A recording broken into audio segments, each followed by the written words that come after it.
come in. Not can nya. Not can nya. How are you guys doing today? Hope everyone is fairly well. Hello.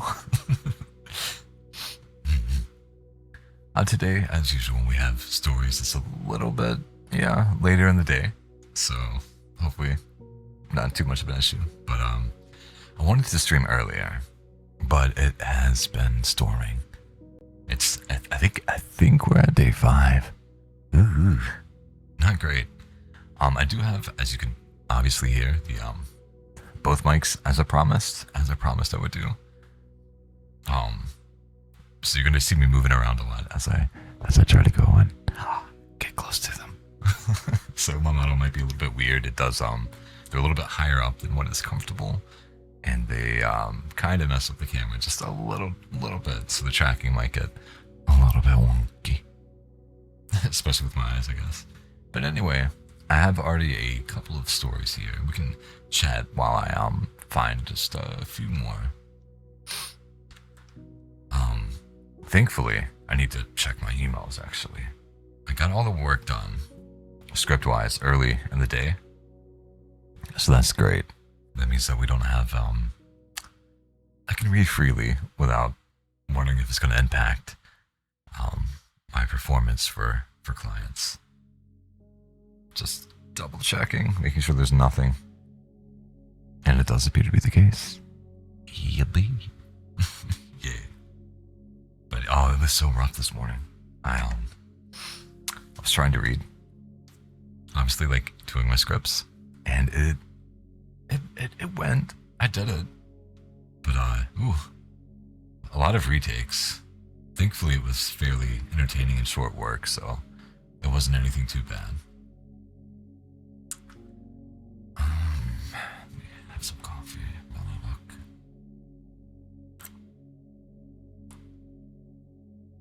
Oh, this is an interesting title. Okay, we have 3. I think that's a good start. We do have a sci-fi one. I love horror. I do want to kind of mainly keep that to NEI. Do YouTube videos. Like Let's Read, one of my favorite channels for those types of, just long form story reading. And the other one's a thriller, so should be pretty interesting. I don't imagine we've read these before, and we're just gonna check the links to them so I know what I'm getting into. Yeah, okay, they're all very short, which is lovely.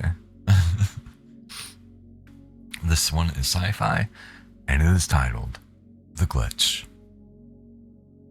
The tunneler hung suspended in the cosmic throat of Sagittarius A, its hull trembling against gravitational forces that could reduce a human body to constituent atoms in milliseconds.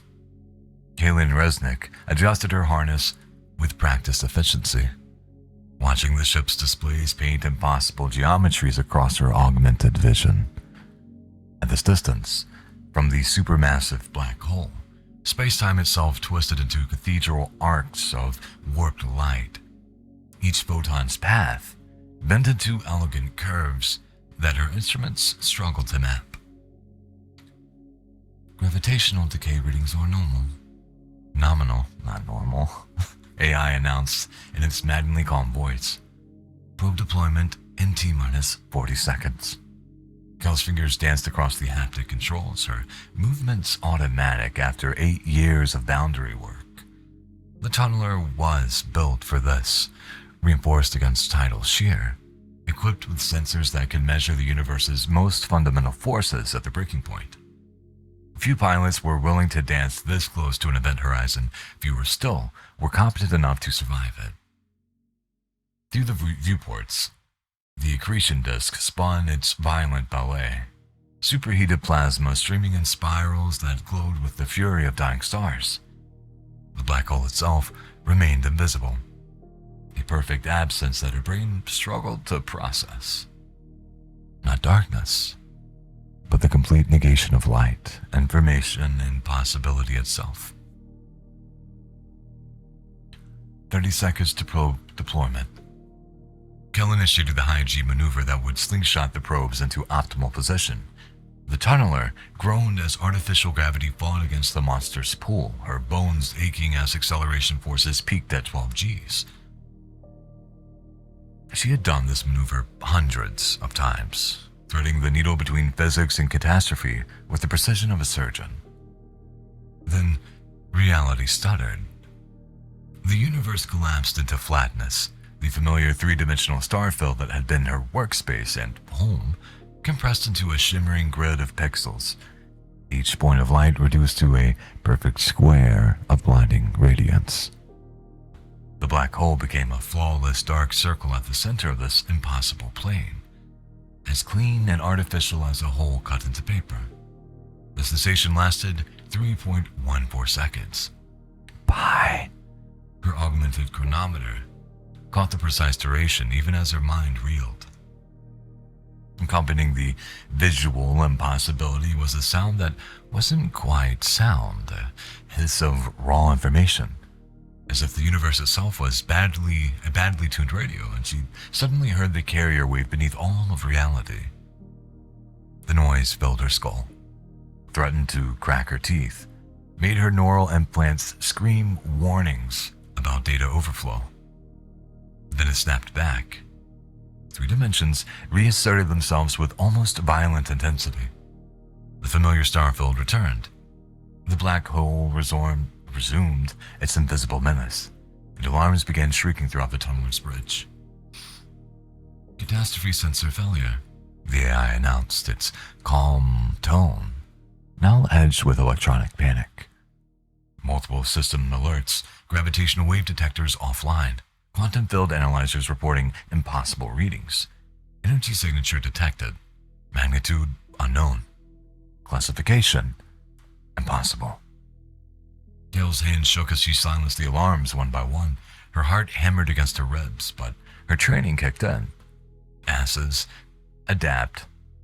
Survive. I think it was supposed to be assess. The SIP systems were recovering.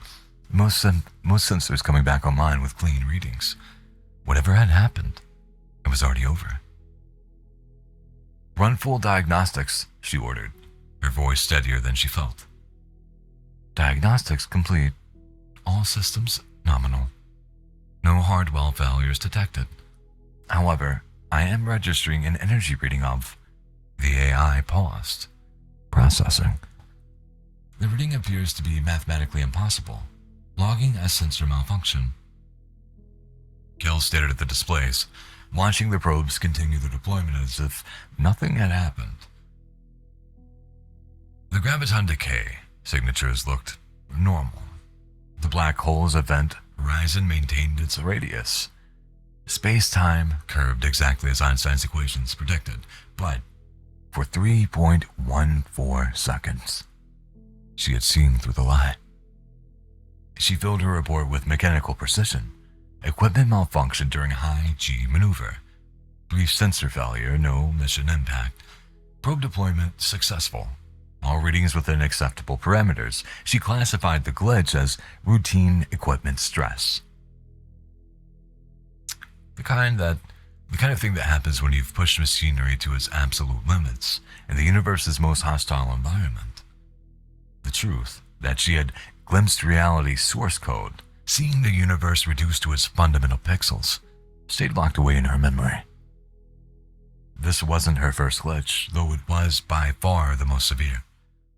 Over the years, she had caught glimpses, a star that flickered like a dying bulb, an asteroid that moved in perfect straight lines, gravity that seemed to hiccup for an imperceptible instant.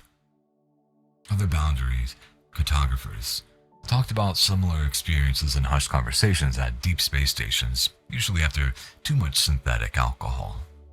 They called them boundary effects, hallucinations brought on by prolonged exposure to extreme gravitational fields.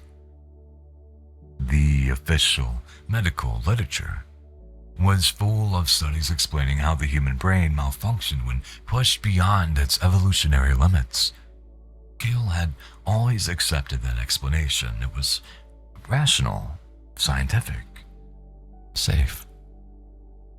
But as the tunneler pulled away from Sagittarius A and began its journey back to the research station, she couldn't shake the memory of that perfect grid, those digital squares of light. It had felt more real than reality itself, as if for those 3.14 seconds, she had seen the universe as it truly was beneath its elaborate disguise. The thought terrified her more than any black hole ever could. As the ship's autopilot engaged for the long journey home, Gil pulled up her personal files and began documenting everything she could remember about the glitch. Not for any official report. This would stay private, encrypted, hidden. But something told her that she would need these details later. Something told her this was only the beginning. Hey. Yahoy. Yahoy. Welcome in, Seon. How are you? How's your night going? Sup, how you how you doing? Cause I don't know. Late night ASMR, indeed. Definitely doing like random streams on the weekend. Kuma, it's so late, but it's still nice to see you. I hope you're well. It looks like you're feeling cozy, which is always nice. And Jen, what's up, buddy? It's nice to see you. Enjoy the lurk. Enjoy the lurk. And Danger. Hi, Danger. Yahoy. We love random? Good. It's the only time where things will not be between 8 and 10 start time. It's generally like my quote unquote days off. But like I said earlier, I really wanted to stream. Feels cozy? Prepping some art stuff? What you working on? Also like the tracking again with the eyes and face might be a little bit weird because we have the 2 mics set up. So yeah. Excuse that, please.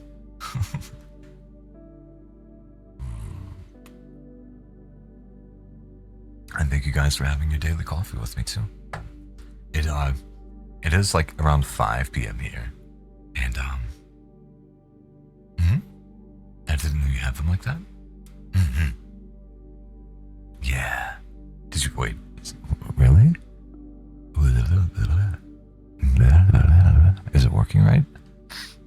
It looks like they are in the audio mixer, but I might have forgotten to change a parameter, which is entirely possible.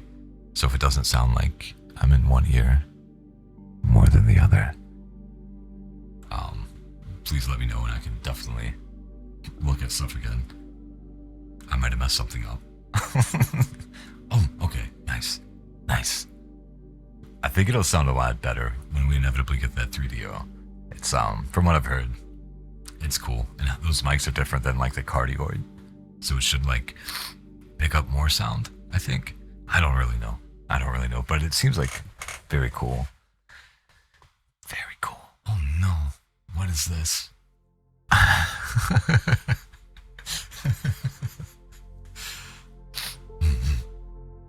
Anyway, we have another story here that is a horror story titled The Knocking. Knock, knock, knock, knock, knock.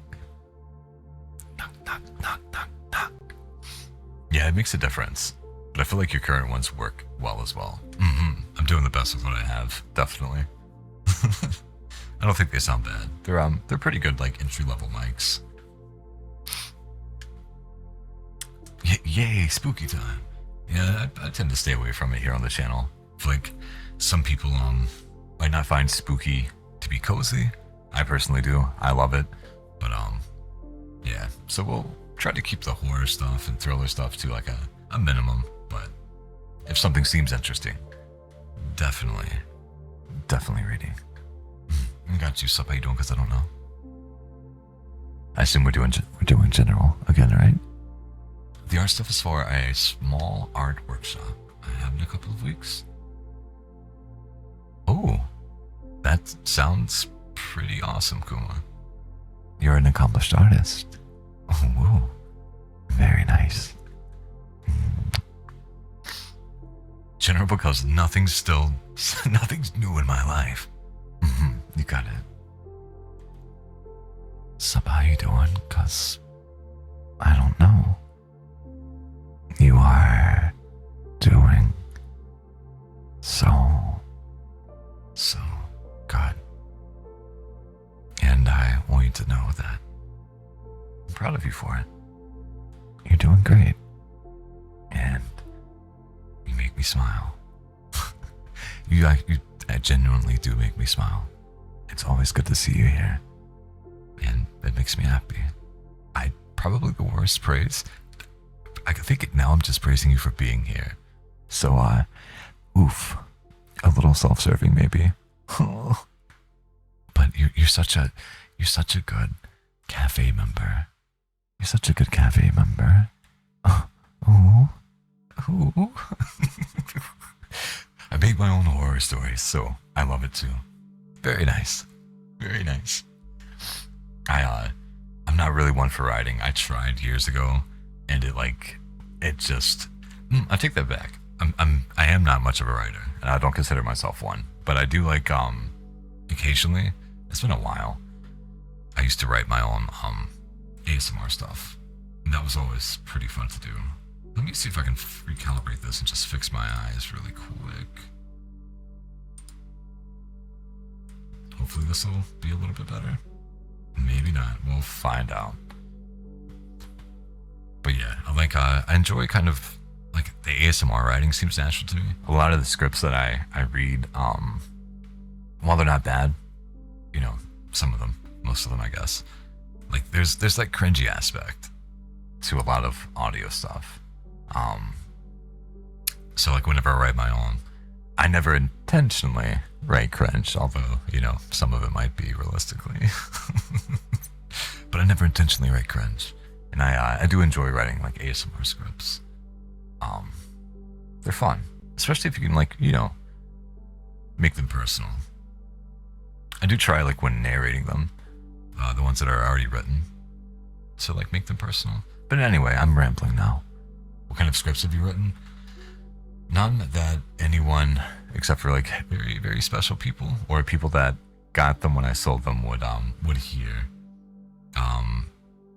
Before I found out what I wanted from ASMR and the kind of ASMR artist I wanted to be and what I enjoy, what I liked from it, I delved into the lewd stuff, and it was fun, but also that's not really what I want to provide anymore. I prefer this. It's cozy and it's nice. So I'm probably gonna post next week about 4 more on Ko-Fi, because from where we went to the con and where we had the vacation, there's a little bit of a backlog on it.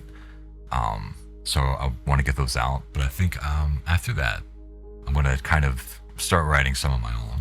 I just gotta see what it's gotta be. It's like with writing music, right? Because I do that sometimes. You can force yourself to sit down and write something, and it might be okay, or you might get some good ideas. Excuse me.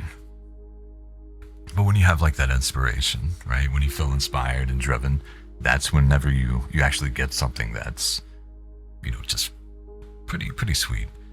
And that's, I guess, how I like to approach writing as well. Like this morning, we're working on the tofu lore. I ran it by Yumi, and it's going to feature some of my very close friends that I've met through streaming. Going to feature the voices in it as well. It's yeah, I'm looking forward to it. Didn't really want to make a lore video, but there is now tofu lore in the works, and it's cute. It's soft and pretty dull, which, yeah, that's what I wanted. Anyway, you just like to draw sometimes? Fair, but I know you've been at it for a while, and if you have an art workshop, this sounds pretty accomplished. Don't sell yourself short. Somehow I'm not surprised.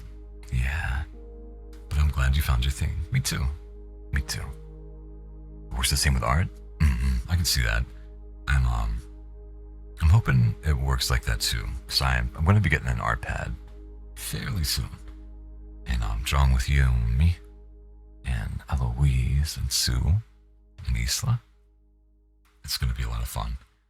And hopefully we'll pick up some things just from being around them. They all have their own style, and all very good at what they do. An iPad? No. No. Those things cost money. Now this is going to be like something that a Yumi showed me. It's on sale in like 30 to 50 bucks. Not having money, it can be lame sometimes, but I'm doing what I can with what I have. So, yeah, we'll just have to work. Just get a Steam Deck. Yeah, I don't have the money for a Steam Deck. I wish it were that simple. That would be very nice. But, you enjoy your Steam Deck. Can't wait for the lore. Yeah, it should be cute. I have to figure out how I want to do the video. I'm low-key thinking about maybe seeing if I can commission a friend. But we'll see. We'll see how things look and what they would charge. I have a friend that does I don't really think it's intentional. Maybe it is, but like almost a storybook type of drawing. It's just their style, and I think it would be kind of suited and kind of cute and cozy. But she also does really cursed stuff, which, while I love things that are blurred, I wouldn't want that for the lore video. And I know she's definitely capable of doing, uncursed stuff. But God, she did the most wonderful drawing of one of our mutual VTubing friends with the clown from Repo. It was wonderfully, delightfully cursed. I loved it. You can feel free to tell me if you'd like. You got your Steam Deck. It helps, and you can ask advice from from them easily if you stream together. Yes. I have a feeling I'm just gonna be frustrated. I'm just gonna draw weird things. It's like on the off chance that I draw with pen and paper, it is generally like a nature scene. The cross hatching, like I can do that decently without having like any knowledge of how to actually art. But when it comes to like, I don't know, the stuff that I would normally do, not normally do, but what I would like to do, like anime stuff or things like that, or cute pictures. No, I can't do people, but I'll learn, maybe. If not, I'll just do weird death metal and black metal drawings, which will not work for this stream, but still, this is what we're probably gonna end up doing, maybe, knowing me. Some weird, silly things. Fair enough. Whatever works for you. Whatever works for you. Alright, we will read now. Now that the rambling is over. All art is good? Debatable. But fair. Have you ever felt ashamed of something you're supposed to be proud of? Speaking about art, this is story starting off in a horrible way. Well, that's how I felt when I looked into the periscope and saw the smoldering wreckage of the merchant marine ship we struck go down and a crewman floundering in the waters. Around me, my crewmen were cheering at another successful hit, and the captain allowed a few good words to the officers, but I felt nothing but remorse. It was true. They were my enemies and this was war. But that didn't mean I felt enjoyment after seeing those poor bastards finally sink beneath the waves after struggling to stay afloat for so long. We didn't stay long to enjoy our victory, however. And after a few moments, our submarine dove beneath the waves as we knew by nightfall the area would be swarming with destroyers trying to hunt us down. But even as we began to dive, the cheers from the crewmen turned into silence, and then the first knock came on the hatch.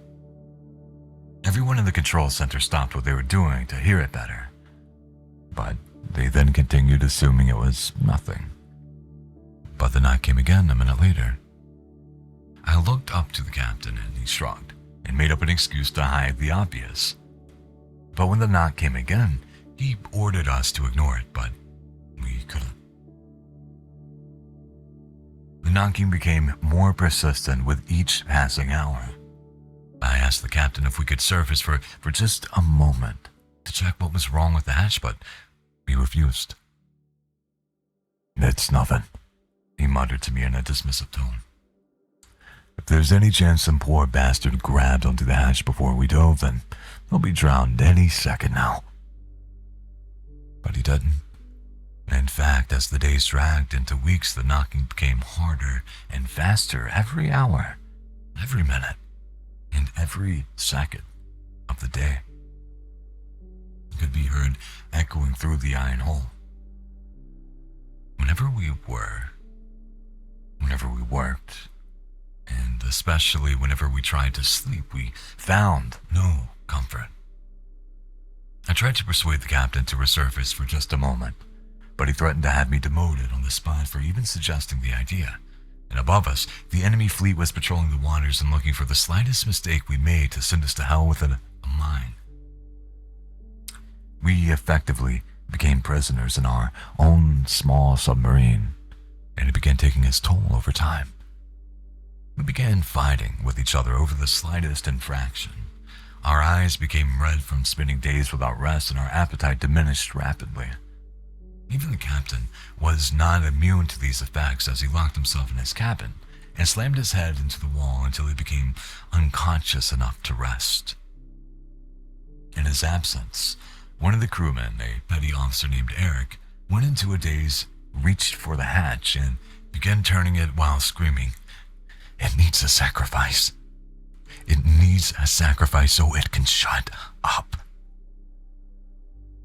It took me and 3 other men to hold him back while the knocking became louder and louder still, until finally, the captain emerged from his cabin, pressed the barrel of his pistol to Eric's head, and pulled the trigger. After I wiped the warm blood from my face and opened my mouth to speak, but I was amazed to hear nothing. Nothing at all. After 30 days and 30 nights, the knocking finally stopped. We surfaced at a port not long after. The captain left the submarine in handcuffs, and I was promoted to take his place. My first order as captain was to send the crew away. After they left, I closed the hatch behind me and stopped dead in my tracks when I finally saw it. There upon the rim was a withered and severed hand, gripped to the rim. I like the writing of it. It was kind of cool. They did a lot in a very short amount of time. I feel like the ending was just, I don't know. I don't really know how it could have been better, but it was nice though for what it was. It did good. It did good. This one is titled The Echoes of Sanity. It's a thriller. You want huggies? Oh, poor guy. Here we go again. The same routine day in, day out. I woke up to screaming from my dad. The pills didn't fix his paranoia like the doctor said it would. He'll be clawing at the walls all day because he thinks there's a man in the walls trying to scoop his brains out, which makes about as much sense as it sounds. Then, it was time for breakfast, which consisted of my mother placing raw bacon and eggs in front of me because she forgot to cook them. She forgets things a lot, we don't know why. Then, I go through the day, shifting from one part of the job to another because my parents are too shy to be in public, let alone have a job.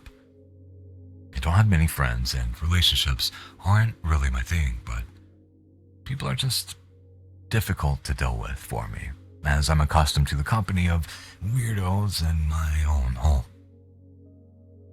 I'm unsure about what to do with my life or why I still have my parents in it, but I just keep working, and maybe that'll solve my problems. But things could be better. thoughts like that come into my brain a lot. Even though I don't think that way, my thought process just keeps working and keeps my parents alive somehow. Put them in a mental facility and get your life back. It's like a voice in my head keeps getting louder and won't shut up. Get your life back. You deserve more than this. The voice started out small, but now it's like someone gave it a megaphone and it won't shut up. My routine is now interrupted by this voice. It's starting to give me advice that's so specific, it's starting to freak me out because I'm not thinking these things, am I? Sleeping pills for your father will get him to shut up and stop his sleep deprivation. Sticky notes for your mother as a visual reminder, plus some timers. I've thought of these ideas before, and now my house is in a state that it's never been before. Silence. Pure and uninterrupted silence. No more screaming, no more fires from my mom leaving the oven on and forgetting. Just quiet. Now my routine is waking up with a full 7 hours of sleep rather than my usual 3, so I can now put effort into my jobs. My dad is slower now. The sleeping pills seem to have made his brain slow down, and now he just sits on the floor of his room, unmoving. I'm not sure if that's an improvement. My mother is the opposite. She is more active around the house, but she's also more stressed, as a timer is always going off. And now she's always covered in sticky notes. The rest will fall into place. Give it time. You're right. Keep working harder. Breaks are for the weak. Your family will only hold you back. Your existence is worthless without me. Why think for myself when I have this voice telling me what to do? I never stop working now, so I make more money. I don't know where my mother and father are. I should be worried about them, shouldn't I? But I can't feel anything. I'm not sure if they're still in my house. All I can hear is the voice. The only driving me to keep existing is this voice. If I don't do what the voice tells me to, is my life really worth living? What time is it? What day is it? I struggle to remember simple things like time and days, which is unusual. That's not important. Your past memories aren't important. Ignore them. I need to remember. Forget. No, I need to remember. Forget. It seems I finally fell asleep, probably from the exhaustion that had stopped my body from working. I have more control over being unconscious rather than conscious. It's funny how that works. Those old bad memories are coming back in flashes. It hurts so much. I remember all the pain from watching my father slowly lose his mind and his mental illness swallowed him whole. Then there was my mother. She was so outgoing and fun before the accident. My father should have never been allowed to drive, but he did. And my mother almost died, but somehow survived and was never the same. I always thought I was adopted because I never seemed to fit in with my family. How could I be their kid? I'm nothing like them, right? My body feels like it's moving on its own. My arms, my legs, nothing feels right. I feel stuck, like I'm paralyzed and my limbs have a mind of their own. You chose this path. What? I tried to help, but you ignored me. I blocked out everything. I made you better. I gave you a reason to exist, and how do you repay me by undoing everything I did to protect you. You made me forget everything and made me push everyone I ever cared about away. You turned me into a cold, emotionless robot, forcing me to work until the batteries gave out. You're just like your father. He didn't listen either. You tried to run away from the very same insanity that consumed your father, and now you will learn, just as your father did. The voice is gone. It's finally gone. I can move again. That voice may have taken my dad from me, but I am stronger, and it can't take me. Wait. Why is there a man at the wall? What? You had me until the last line. I'm going to open up a couple of more. I'm going to go run real quick and get more coffee, and we will be back. Let's see.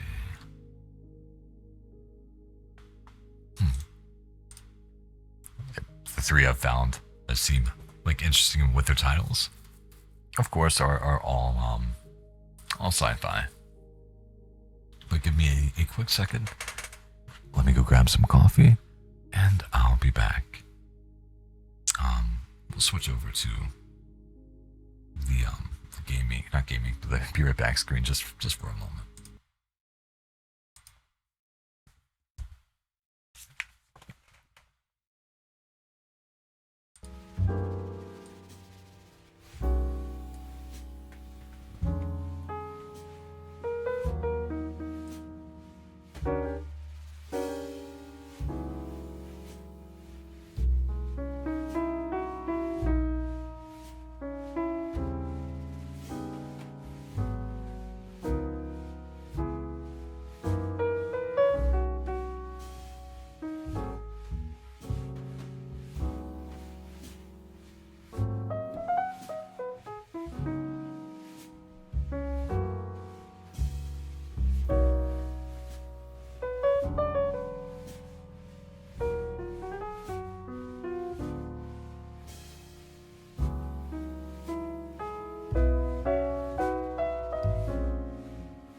It is literally the perfect Be Right Back screen.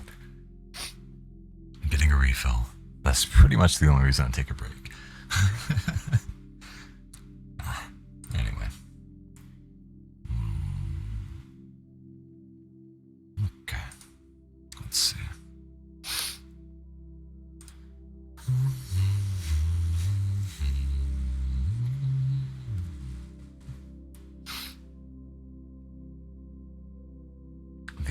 The egg is gonna make me more coffee. Let's see if it's cool enough to drink. Yeah, delicious. Let's see how long these are. I don't like how this one's structured. Same with that. This seems better. Okay.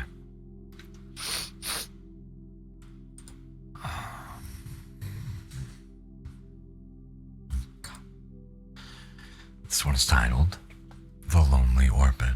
A Lonely Orbit. The first breath of air was like ecstasy. As my lungs filled up with the clean, cold air, my eyes shot open. Coughing, I slowly started to see the blurry tomb around me. Excuse me. Screens scattered across the walls, lit with various bits of information. The glass panel finally came into focus as I pressed my hands against it. A cryo chamber, I said to myself. Looking around the inside, I found a small but distinct orange handle with a clear label. Pull to open. Warm air now flowed around me as the seal broke. Faint sounds of humming and clicking surrounded me. My legs buckled as I tried to stand.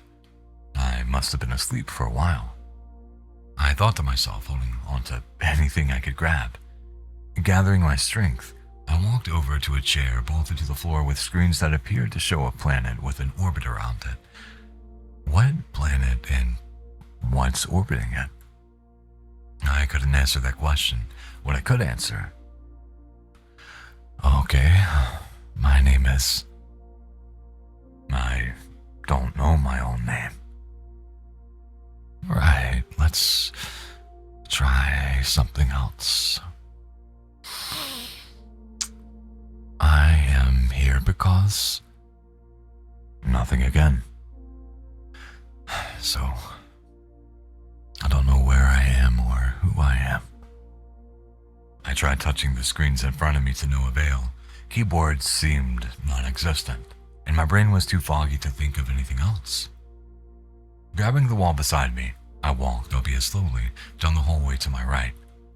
The gravity felt off, or maybe it was just my legs waking up for an unknown length of sleep. A sign hanging above me said, that's not what it said. Food storage, and my stomach told me to find some. Opening a large silver container, I found what the sign thought was food. Tubes of nutrition, favored with barbecue, steak, salad dressing, chicken, and many other flavors laid there. More pouches labeled water and electrolytes were buried beneath. I opted for kale salad and electrolytes. As I ate, my stomach turned, making me feel sick as I digested the paste. I quickly sat down and waited for my strength. Felt like it was coming back. I walked a little faster back to the cryo chamber, trying to find some sort of evidence of who I am. A label on the bottom read, Kia Tsuisi, United States. So that's me. The name brought a warm, comforting feeling when I read it. So what am I even doing here? I asked aloud. A small chime reverberated around me. Please state your name and country of origin, a voice stated. Who the hell was that? The voice caught me off guard. This means I am not alone and I can finally get some answers. Hey, I shouted. Where are you? I need some help. Please state your name and country of origin, the voice said again in a mellow tone. Kai Tsusi, United States? I said with uncertainty. Kai Tsusi, United States. Oh, whoops, I said more confidently. A voice confirmed. Good morning, Mr. Tsusi. The voice was warmer this time. On your cryo chamber you woke up in, there should be a green satchel with more information. Please read all documents in there and report back, the voice said softly. First, who are you and where are you? For that matter, where is anyone? Please read the documents in the green satchel for more information, the voice replied. No. Tell me who the hell you are and where the hell I am, I shouted. And the voice's condescending tone was starting to annoy me. Please read the documents in the green satchel for more information, the voice said again. Fine. Looking around the chamber, there was an obvious green pouch. Opening it, I found my ID, a diploma from the University of Boulder for a PhD in astrophysics in my name. So, I'm smart, huh? I didn't feel that way. I found an MP3 player with lots, and I mean an unhealthy amount of fish music on it, and finally, a personal journal. With reading the journal came a flood of memories. My parents, a stay-at-home mom and an overworked father, who worked until he died. No siblings, no husband or wife, no children. A long but seemingly successful career as a researcher for NASA, and finally, something that didn't bring back any memories. Hey, I started to ask aloud, what is the anomaly simulation? The anomaly simulation was a computer simulation published in the year 2125 by an anonymous user to the California Institute of Technology, showing the rate of decay of Earth's atmosphere due to decades of microsingularity propulsion testing in low orbit, the voice answered. Would you like me to run the simulation now? Sure, I answered. The screens in front of me blinked, the numbers started flowing, down like water off of a cliff, showing atmospheric pressure with timestamps, orbital singularity events, gravitational distortion, and the most worrisome, projected collapse timeline and core event prediction. Can you show me a yearly overview of these changes? I asked the voice. Displaying statistics now, they replied. ATM mass, negative 4.1% a year. Thermal energy transfer, plus 3.61% a year. Gravitational distortion, 0.0026. Singularity interference index, 0.91, collapse threshold. Collapse threshold estimated T-129, 1532. Can you show me the statistics of the last 10 years for Earth with the same parameters? I asked cautiously. The voice did not respond. Hello? I asked out loud. Can you run the numbers or not? Displaying statistics now. ATM mass, negative 4.056% a year. Thermal energy transfer, plus 4.42% a year. Gravitational distortion, 0.0034. Singularity interference index, 0.89 collapse threshold. Collapse threshold estimated T-130.0801. What happens when the singularity interference index gets to 1? I asked, already feeling like I knew the answer. When the SII value is at 1, we should expect the event horizon sink. This is a theoretical phase where Earth's gravitational field destabilizes on a planetary scale. That made no sense. Only a year and some change before the event horizon sink. We knew about this decades before and are doing nothing about it. That's when it finally hit me. That's what I'm here for, whoever this is. Hey, voice. Where am I? You are still on the research station known as Carmen Edge, in orbit around Earth. In orbit? I'm off planet. Quickly, I sat down on the floor. My head felt blind and my face flushed. So I know who I am and where I am. Who are you? I asked quietly. I am your artificial unified resonance algorithm. You can call me Aura, Aura responded. Is there any other human on this station? My voice trembled. No. Can you connect me with Earth? Is there someone I can talk to? My heart started racing. Data transmission rate too low for two-way communications.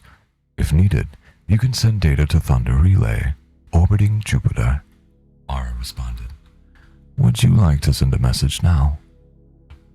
we send data to Jupiter just to have it send it back to Earth? The logic didn't add up. If the relay had enough power to transmit data all the way to Earth, and I was able to send data to the relay, then why couldn't I send data directly to Earth? The Thunder Relay does not transmit data to Earth.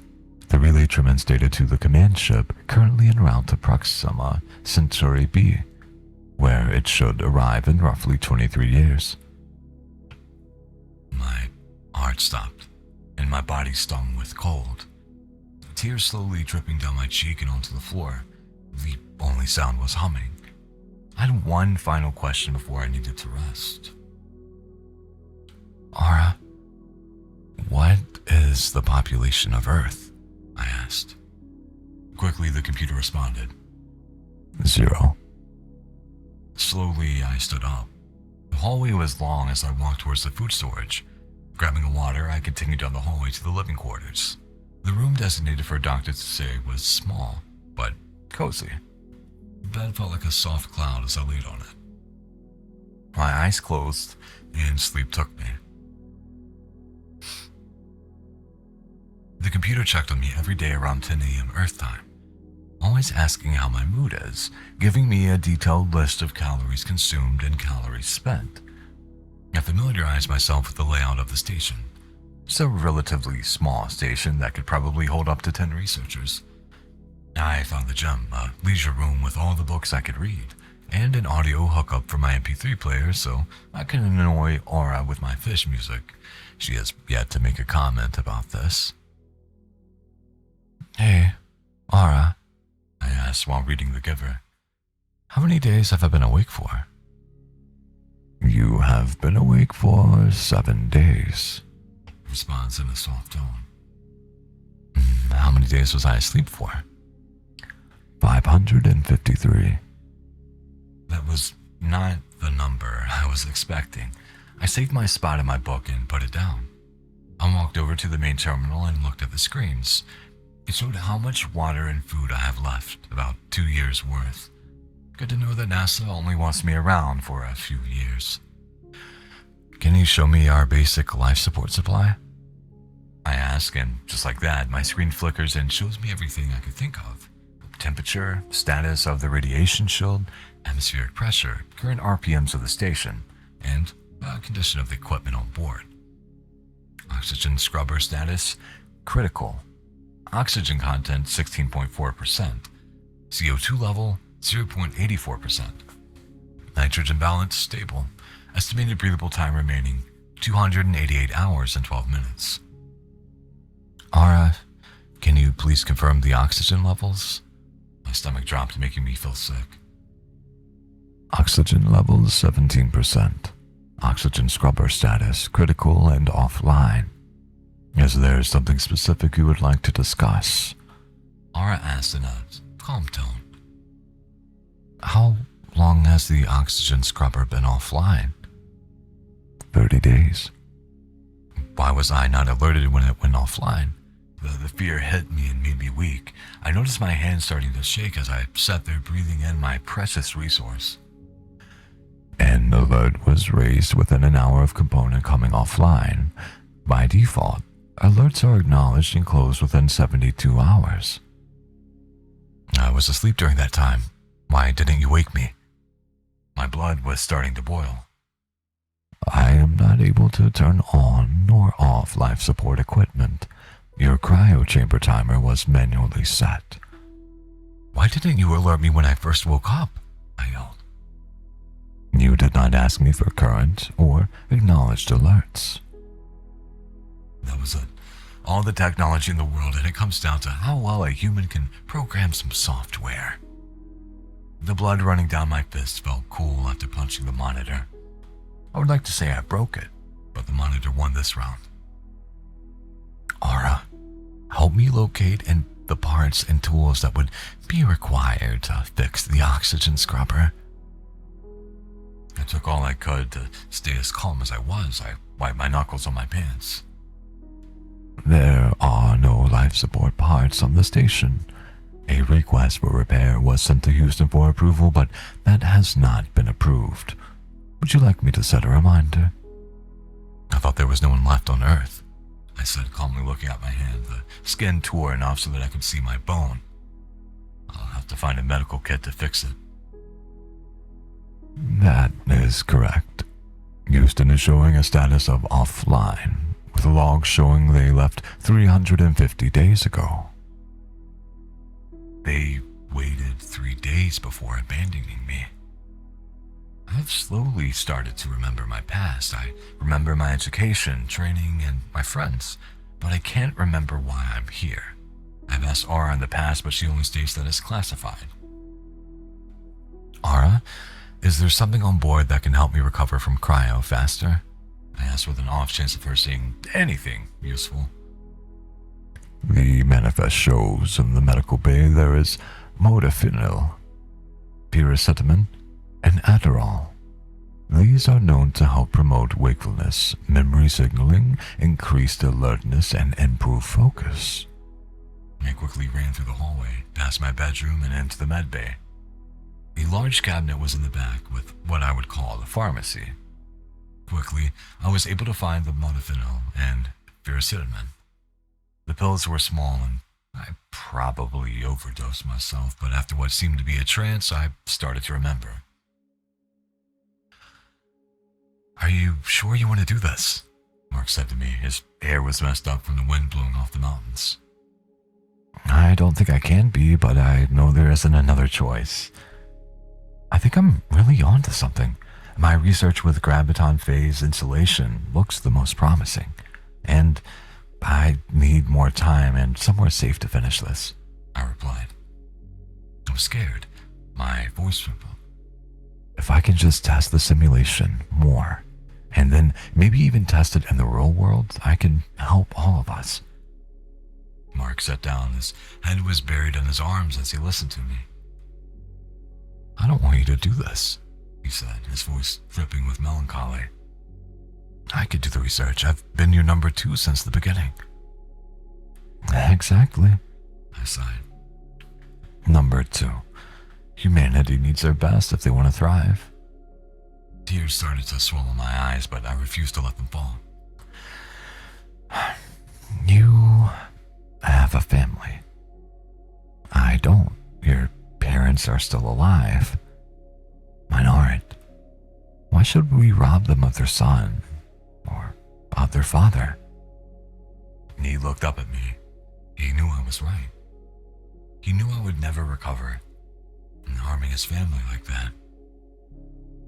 He said nothing to me when he got up, picking up his backpack from the ground. He walked away, and that was the last I saw of him. I got into my Jeep and sat there drinking in the quiet. I looked up at the stars. They glimmered in the dark. I could see one of the ships leaving. The bright dot was bigger than the rest around it and had more blue shift to the light. As I drove back to my base, the trees moved with the wind, hiding the moon as I drove deeper. The guard at the front let me in when he saw me, like he had known me for a long time, giving a small wave. Coffee time.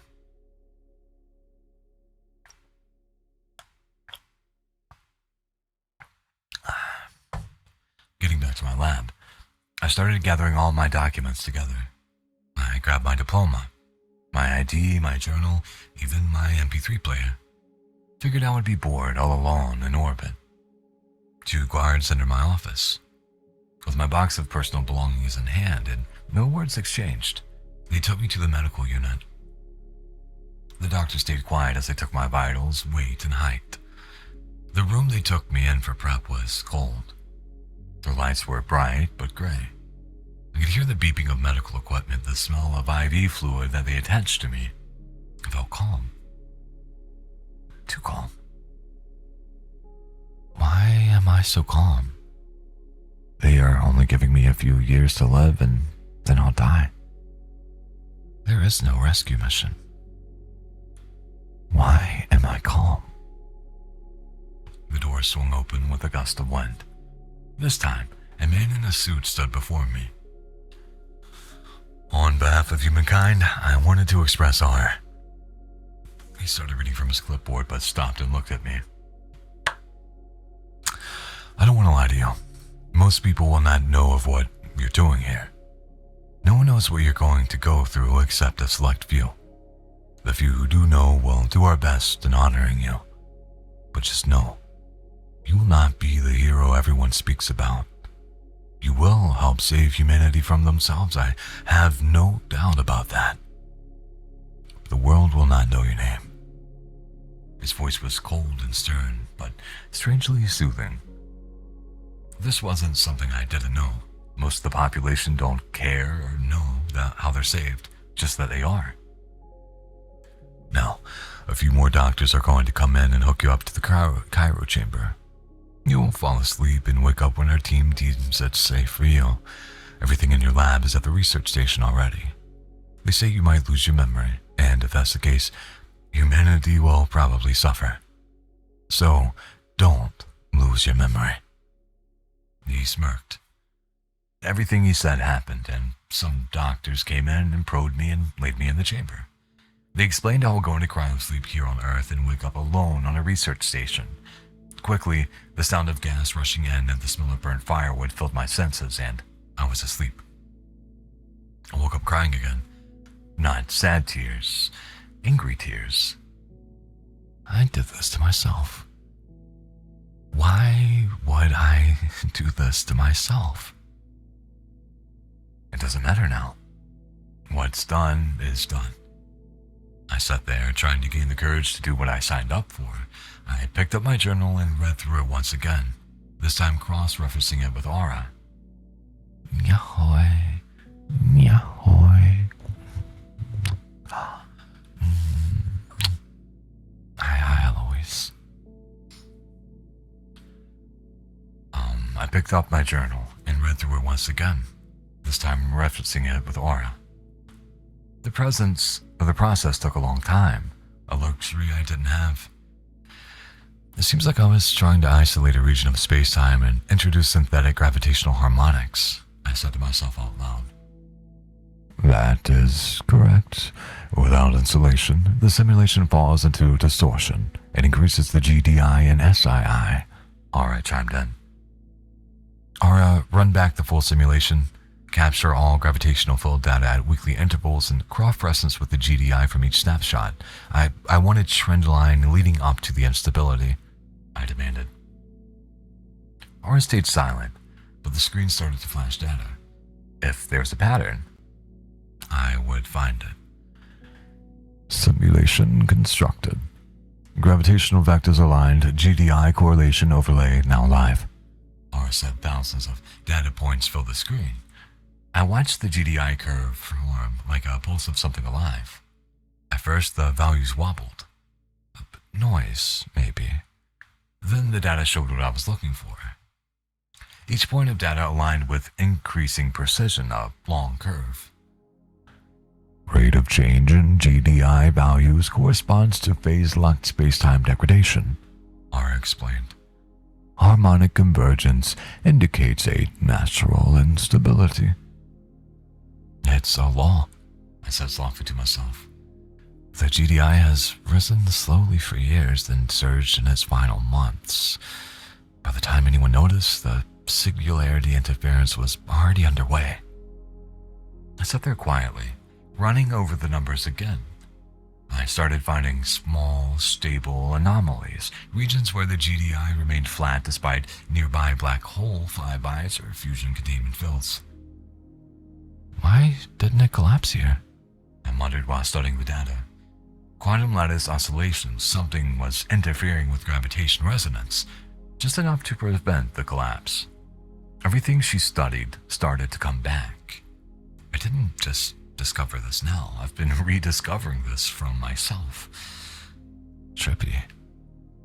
Maybe certain lattice materials, when vibrated at precise frequencies, can dampen the gravitation coherence, kind of like the way soundproof foam diffuses echoes.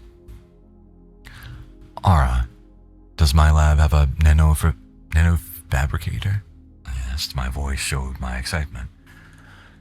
Yes, the nanofabricator can help test small-scale materials. Thank you, Aura. I got it from here, I said, racing to the lab. My lab was covered in useless junk.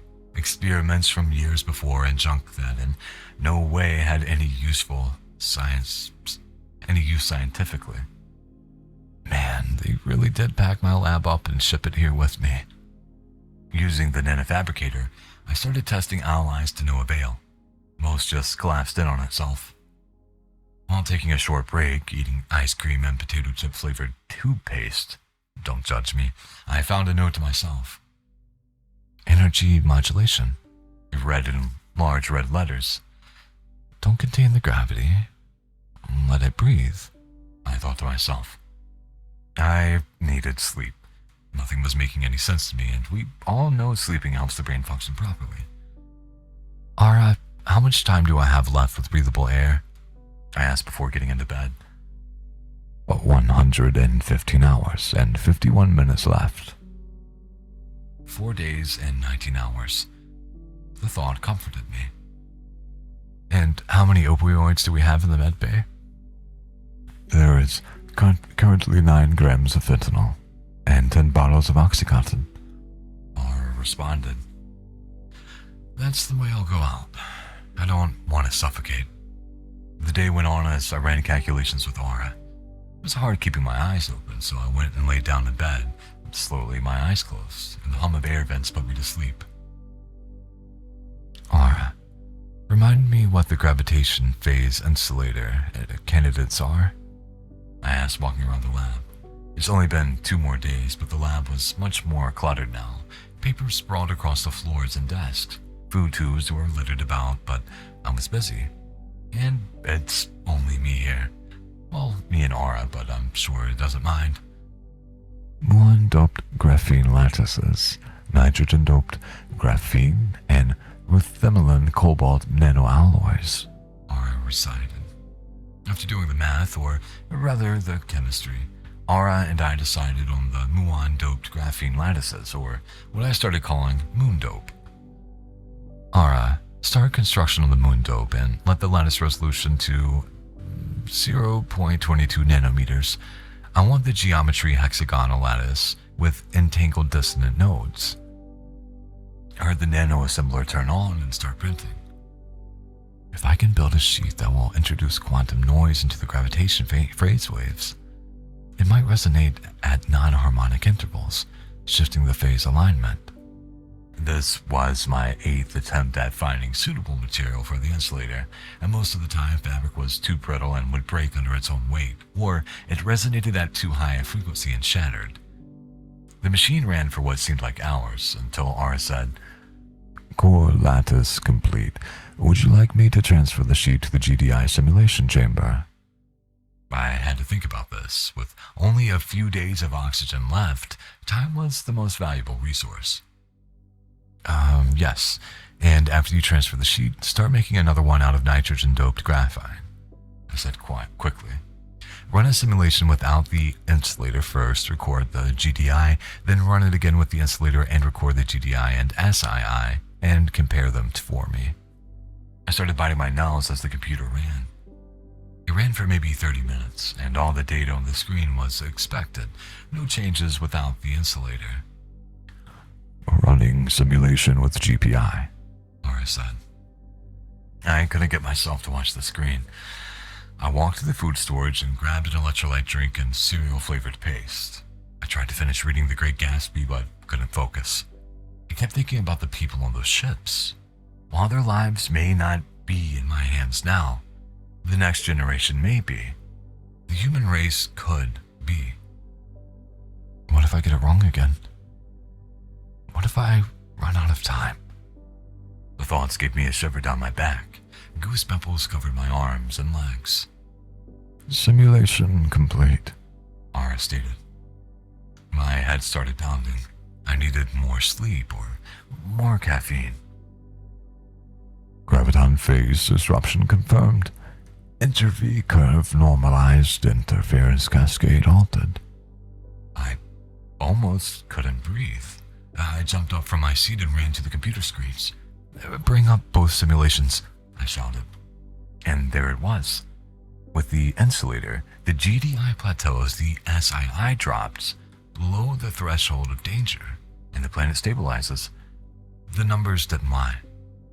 I had Aura run the simulation another time with the same results. This is what I can send to them. Write up a white page on this, please. I'll read it over once you're done. The AI might not be the smartest, but it was useful for basic paperwork with some supervision.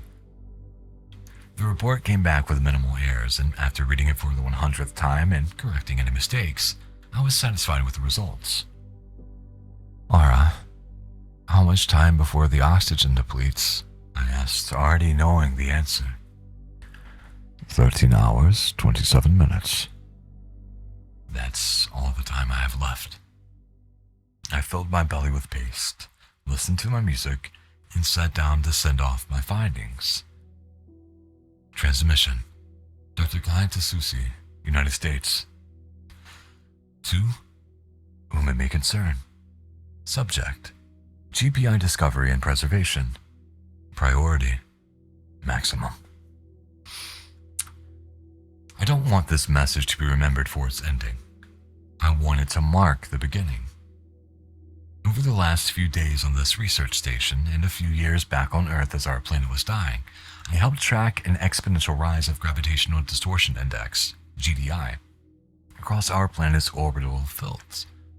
The tipping point, the one that destroyed our home, wasn't caused by sabotage, war, or experiments.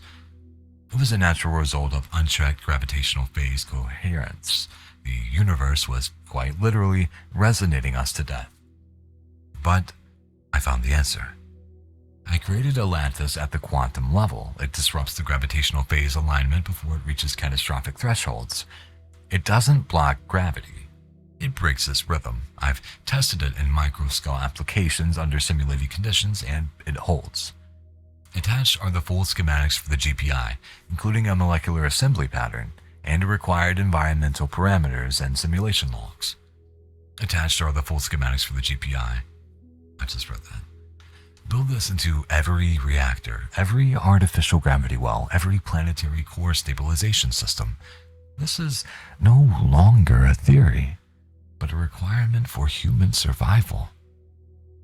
I'm not afraid of what's coming. I know the data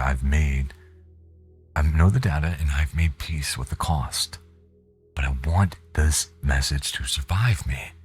I want us to do better. We didn't lose Earth because we reached too far. We lost it because we didn't reach far enough into understanding. This time, we know better. With hope. Dr. Kai Tasusi.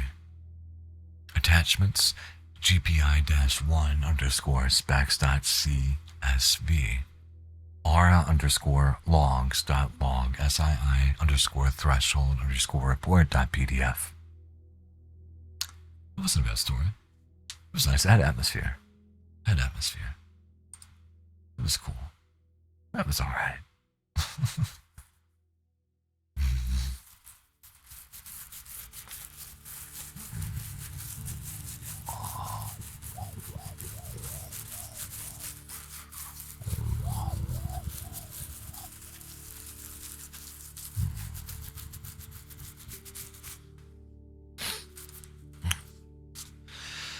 Yeah, me too. I'm getting a little sleepy. Despite drinking coffee constantly, all day, every day.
Chad, if you're still here, I do have your trash. I will do that special for you.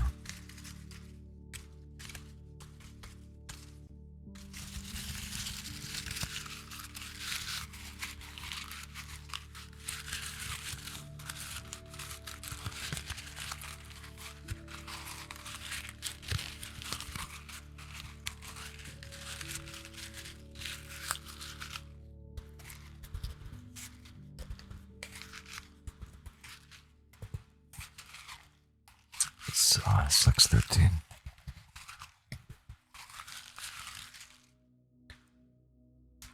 I'm sleepy even after having a nap.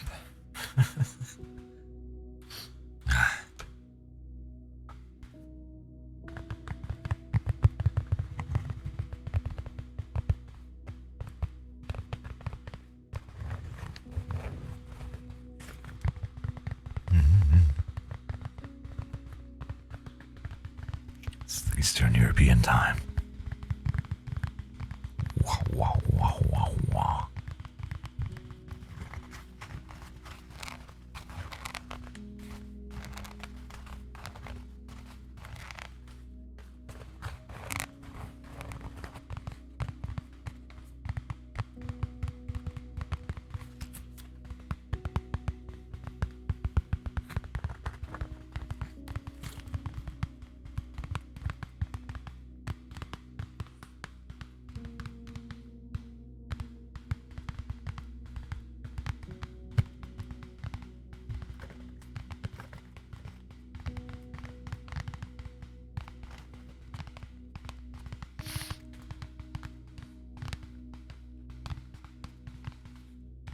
It's so warm in this room. I hate it. It's where it's been raining. It just feels so much more humid than I would like as well. Not fun. Not fun. But being here with you guys, that makes it very worth it.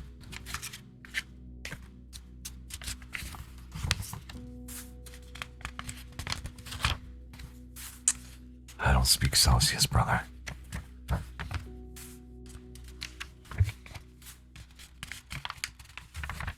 Only freedom units for me.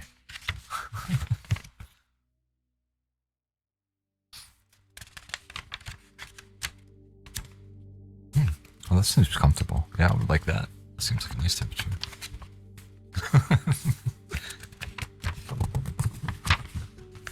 I'm happy you like that, Danger. Go to sleep, but I'm glad to be able to catch you a little bit. Of course, always. Thank you for showing up, and I'm happy you had what seemed like a good time at D&D.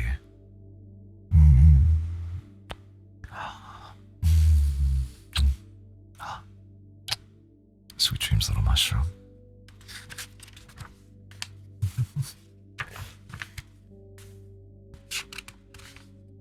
Yay! Yay!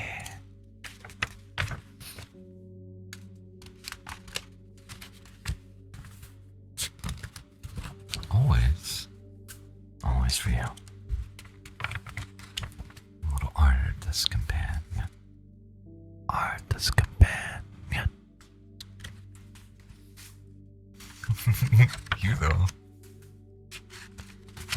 Go to sleep.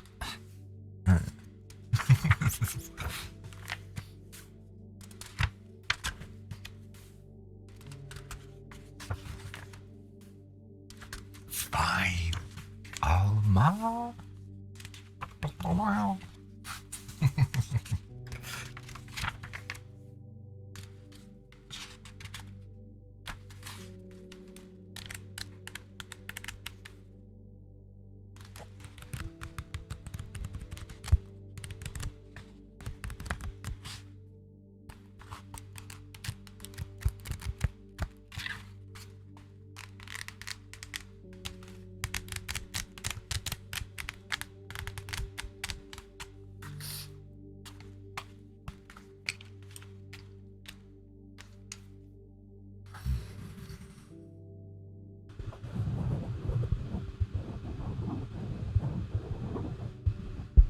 How does this sound?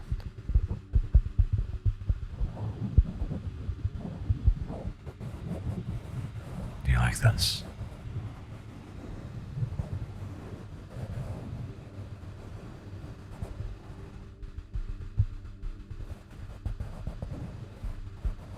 Yeah. Yeah. God.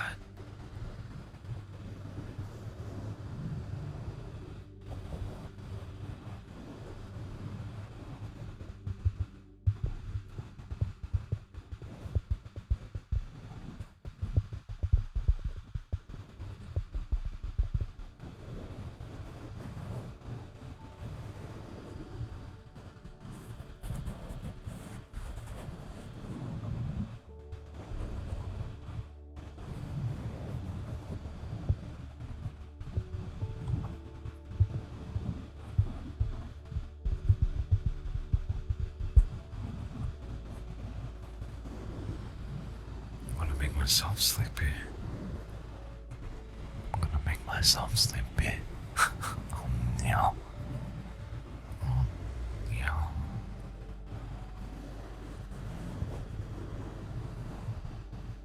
So I gotta stop. Maybe I should make that a routine as well, though.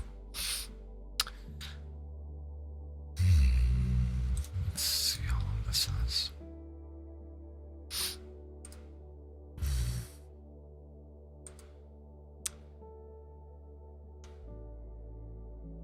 Next one is you snoring. Maybe. That's not gonna put you to sleep, though. That's not gonna be very, very comforting.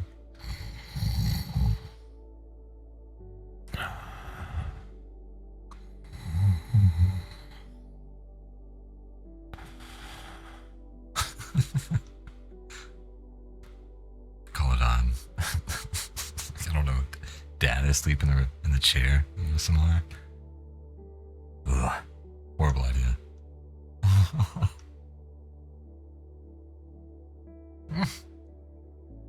Well, listen. You'll be like maybe the first person that would be happy sleeping next to me. Then I don't often snore, but if I drink a little bit, I've been told I snore. And I may or may not have accidentally elbowed a certain someone in the head once while lazily, not drinking, lazily turning over and in sleep. And I occasionally still hear about it to this day. It's well deserved, but I'm not the worst sleeping partner, but I'm not the best. I am a cuddler though, so yeah. We got this one titled The Frozen Horror, but it's long. I don't want to read something long. And drinking does it for anyone. Fair. I didn't notice Eggy snored until I started having bad insomnia. So I'm just laying there for an hour. And, when she gets into real sleep, she'll hit with that big. I'm like, oh, that's how I know she's asleep.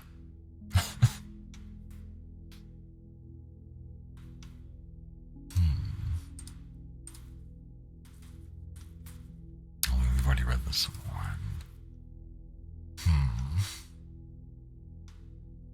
Maybe I'll go to no sleep. We haven't been there in a while. I'll go by the top for this week.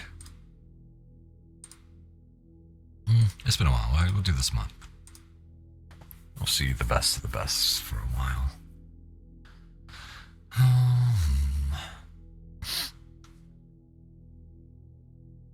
Now to find ones that seem interesting.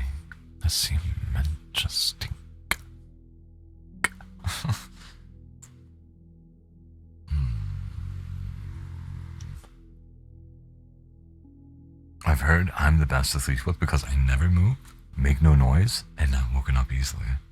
Hey, y'all. So sleeping with danger. That sounds like the worst pickup line that you could possibly use. Hey, do you wanna sleep with danger? Oh, whoa.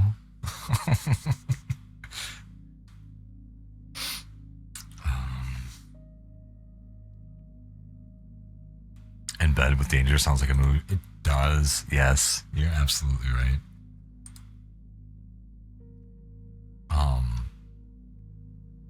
I think this is one story that I had started to read to Sue one night to put her to sleep. But I didn't get to finish. I think it was really cool. I liked it a lot. Also, is that something that, eventually you would like to see in the Ko-Fi commissions? Something I have it with my gaming channel when I used to do Host Club ASMR. Very rarely do it now, and not with the same intention as before. But there was like a dating thing. But would you guys be interested in seeing something like that, but just where I read you to sleep? And look at the timing of that. Cool, glorious. Anyway, we'll read. This one is titled, I took my friend to the ER late at night. I don't think we're in a real hospital anymore. It was past midnight when Chris and I left for the old 24-hour diner at the edge of town. We had spent the evening catching up over burgers and coffee, thinking about high school memories and future plans that would likely never materialize. As we strolled towards my car, parked a little further down the block, Chris slowed his pace. I glanced over and noticed him rubbing his temples. He was pale. Not for me, but I think it sounds like a good idea for the Ko-Fi. Thank you, Kuma. Thank you, Kuma. Everything okay, man? I asked, half joking. Too much greasy diner food? Chris shook, wincing as he leaned against a nearby lamppost. No, it's different, he mumbled. Everything's spinning. He grimaced, clenching his stomach as he swayed on his feet. I rushed over and grabbed him by the arm, just as his legs gave out. His breathing was ragged, each breath shallow and strained. A jolt of panic shot through me.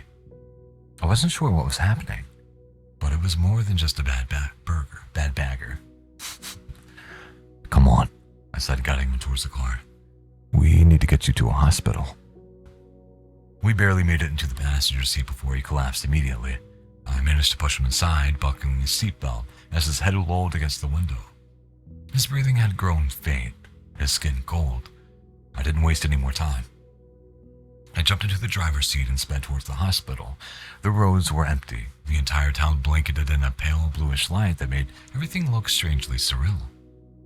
When the hospital finally came into view, I pulled up to the emergency entrance and skidded to a stop. The automatic doors slid open with a soft hiss, and I half-dragged, half-carried Chris inside. The bright fluorescent lights inside the emergency room burned my eyes, and I shouted for help. A nurse and security guard rushed over immediately. Chris was placed on a gurney and whisked away into a triage room. I tried to follow, but the nurse held up a hand. You need to stay in the waiting room, sir. Someone will come speak to you soon. Reluctantly, I turned back and made my way into the waiting room. It was a small, uninviting space lined with rows of faded plastic chairs. The harsh lighting overhead buzzed like a hive of angry bees, casting a cold, sterile glow over everything. The air smelled faintly of antiseptic, a hint of something stale like old coffee or cheap hospital food. The reception desk sat at the far end of the room, cluttered with stacks of paperwork and a dusty computer monitor. Behind the desk, a tired-looking receptionist typed away with little enthusiasm, barely glancing up as I entered. She looked like she had been working the night shift for years, with deep shadows under her eyes and a weary slump in her posture. A glass partition separated her from the waiting area, with a small sliding window used to speak to patients. Aside from the receptionist, there were only a few other people scattered around the room. A middle-aged man in a wrinkled jacket sat slumped in a chair, staring blankly at the floor tiles, his face pale and drawn. Across from him, a young woman scrolled through her phone, foot tapping rhythmically against the leg of the chair. And in the far corner, an elderly woman with a hunchback knitted quietly, her lips moving as she murmured to herself, though I couldn't make out the words. The wall-mounted TV flickered above, showing a muted news broadcast with closed captions scrolling across the screen. Next to it, a clock ticked irregularly, the second hand jerking with each movement as though struggling to keep time. The room itself seemed caught in some liminal state. I chose a seat near the corner, trying to calm my breathing. My heart was still racing from the rush to the hospital. The seat beneath me was stiff and uncomfortable, offering little relief from the tension gripping my body. I shifted, trying to find a better position, when I felt something crinkle under my leg. Frowning, I reached down and pulled out a crumpled piece of paper that had been wedged into the chair. It was old and yellowed at the edges, like it had been left there for a while.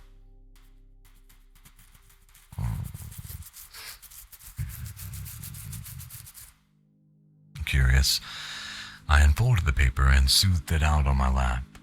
The handwriting was rushed, uneven, as if whoever wrote it had been in a hurry or panicked. The list was numbered, and as I began to read, I couldn't help but feel a mix of surprise and amusement at what was written there. Rule 1. Avoid making eye contact with the receptionist between 2 a.m. and 2:30 a.m. I raised an eyebrow. That seemed oddly specific. Why would anyone write something like that? Did it pick up my tummy? Oh no. I glanced over at the receptionist, who was still tapping away at a keyboard, oblivious to the rest of the room. Was this some kind of prank? The idea made me smirk a little despite the heaviness in the air. Rule 2. Never walk past the reception desk without greeting the receptionist after 2:30 a.m. I let out a short, dry laugh. So, I'm supposed to be polite now, I muttered under my breath, shaking my head. It was all so ridiculous. Maybe someone had written this as a joke to mess with the people stuck here at odd hours, bored out of their minds. I could imagine some bored night shifters scribbling out these rules as a way to pass the time. Rule number 3. If a visitor arrives asking for directions, do not help him. I paused. That one was strange. It carried a different weight compared to the others. Who wouldn't help someone lost in a hospital of all places? Rule 4. If you hear your friend's voice calling from down the hallway, do not leave the waiting room to look for them. The amusement drained from my expression. I felt a chill run up my spine, as if the temperature in the room had just dropped a few degrees. I glanced towards the dimly lit hallway that led to the ER rooms.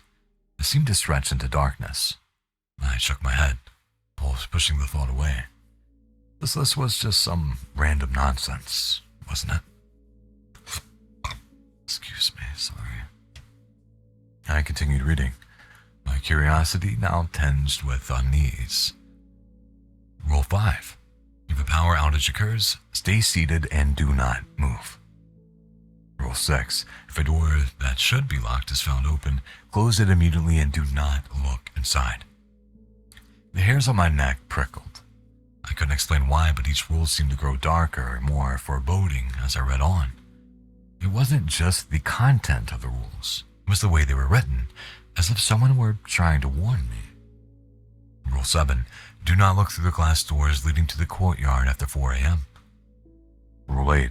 If you feel a sudden chill, do not look over your shoulder. That one made me swallow hard.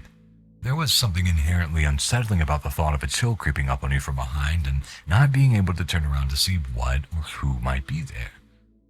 I couldn't help but glance behind me, but there was nothing there, just the same sterile room with its faded chairs and buzzing lights. I reached the last rule, and for some reason, my heart beat a little faster. Rule 9. If a security guard tells you it's time to leave, check the clock before listening. It's safe to leave after 6 a.m.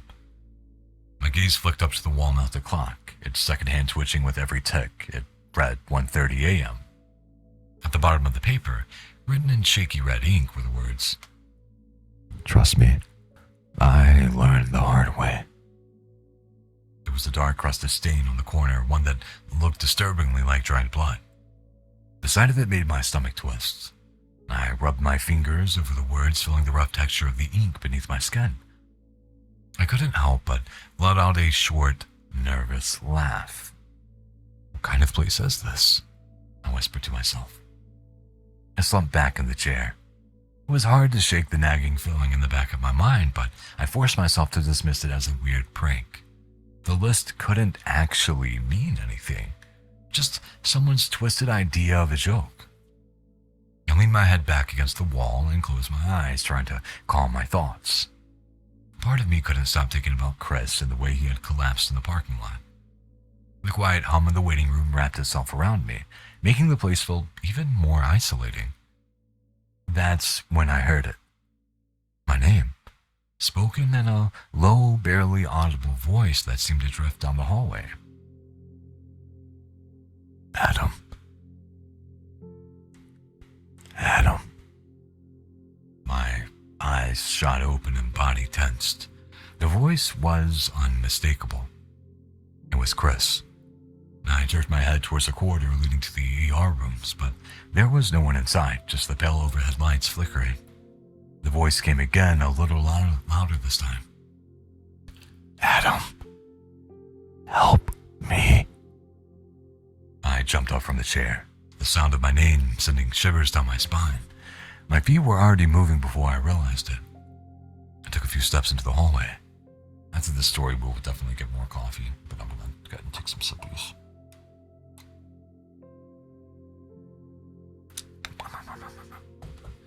I glanced back at the waiting area, now a few steps behind me. The other visitors, still scattered about, seemed completely unaware, oblivious to the voice echoing down the hall. Adam.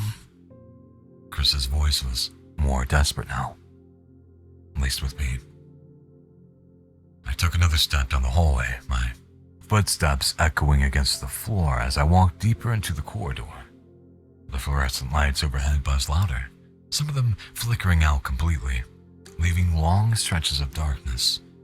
The ER rooms lined the sides of the hallway, the door slightly ajar. Give me one moment.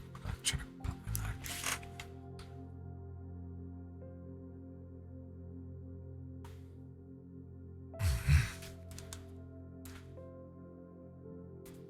I hesitated as I reached the open doorways. I peered inside and immediately wished I hadn't. There, standing in the center of the dimly lit room, was a man in a patient's gown facing me.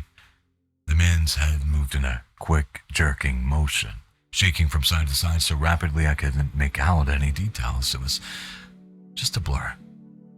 Just a sickening blur. Then, without warning, the door slammed shut with a deafening bang, and I stumbled back in shock. My breathing grew shallow as I tried to make sense of what I had just seen, but there was no time to process it. Chris's voice came again, further down the hallway. Adam, please. This is a horror story, Jasper. Also, nyahoy, nyahoy.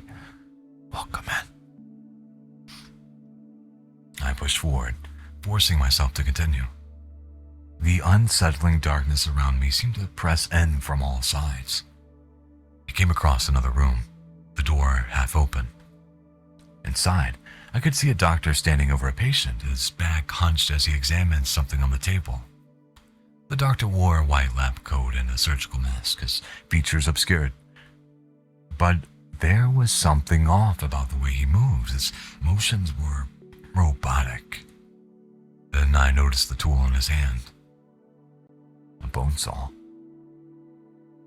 He raised it slowly, the harsh metal glinting under the dim light, and then I heard a gut-wrenching scream from the patient on the table. I stumbled backwards, slamming into the wall behind me, my eyes wide with terror. When I looked back into the room, it was empty. There was no doctor, no patient, just a dark, vacant space. My hands trembled as I rubbed my face, trying to snap out of whatever hallucination I was trapped in. This can't be real, I whispered to myself.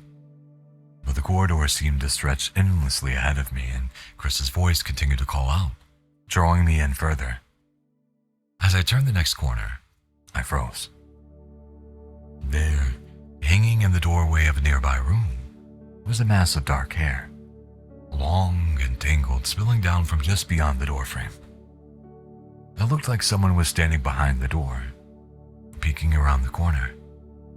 A single eye, black as pitch, stared directly at me from the darkness. I felt a wave of nausea wash over me. The figure remained there, still and silent, just watching. I took a slow step forward, and then the eye pulled back into the shadows, disappearing from view. The hallway was deathly quiet, save for the low hum of the lights. I forced myself to move past the doorway, my pulse hammering in my ears. Out of the corner of my eye, I saw the figure again, just around the corner of the room. Her head held unnaturally high, as if she were crouching against the ceiling. I could see more of her this time, her elongated arm stretched out, the bony hand reaching towards me. Before I could react, the hand brushed my shoulder, cold and corpse stiff, his fingers scratching into my skin like claws. I bolted, my shoes squeaking on the linoleum as I raced down the hallway. I had no idea where I was going. I just wanted to get away from whatever that thing was. I threw open the first door I saw and stumbled back into the waiting room. My heart pounded in my chest as I staggered to a stop. Everything appeared normal again. The reception desk, the plastic chairs, the other visitors who hadn't moved an inch.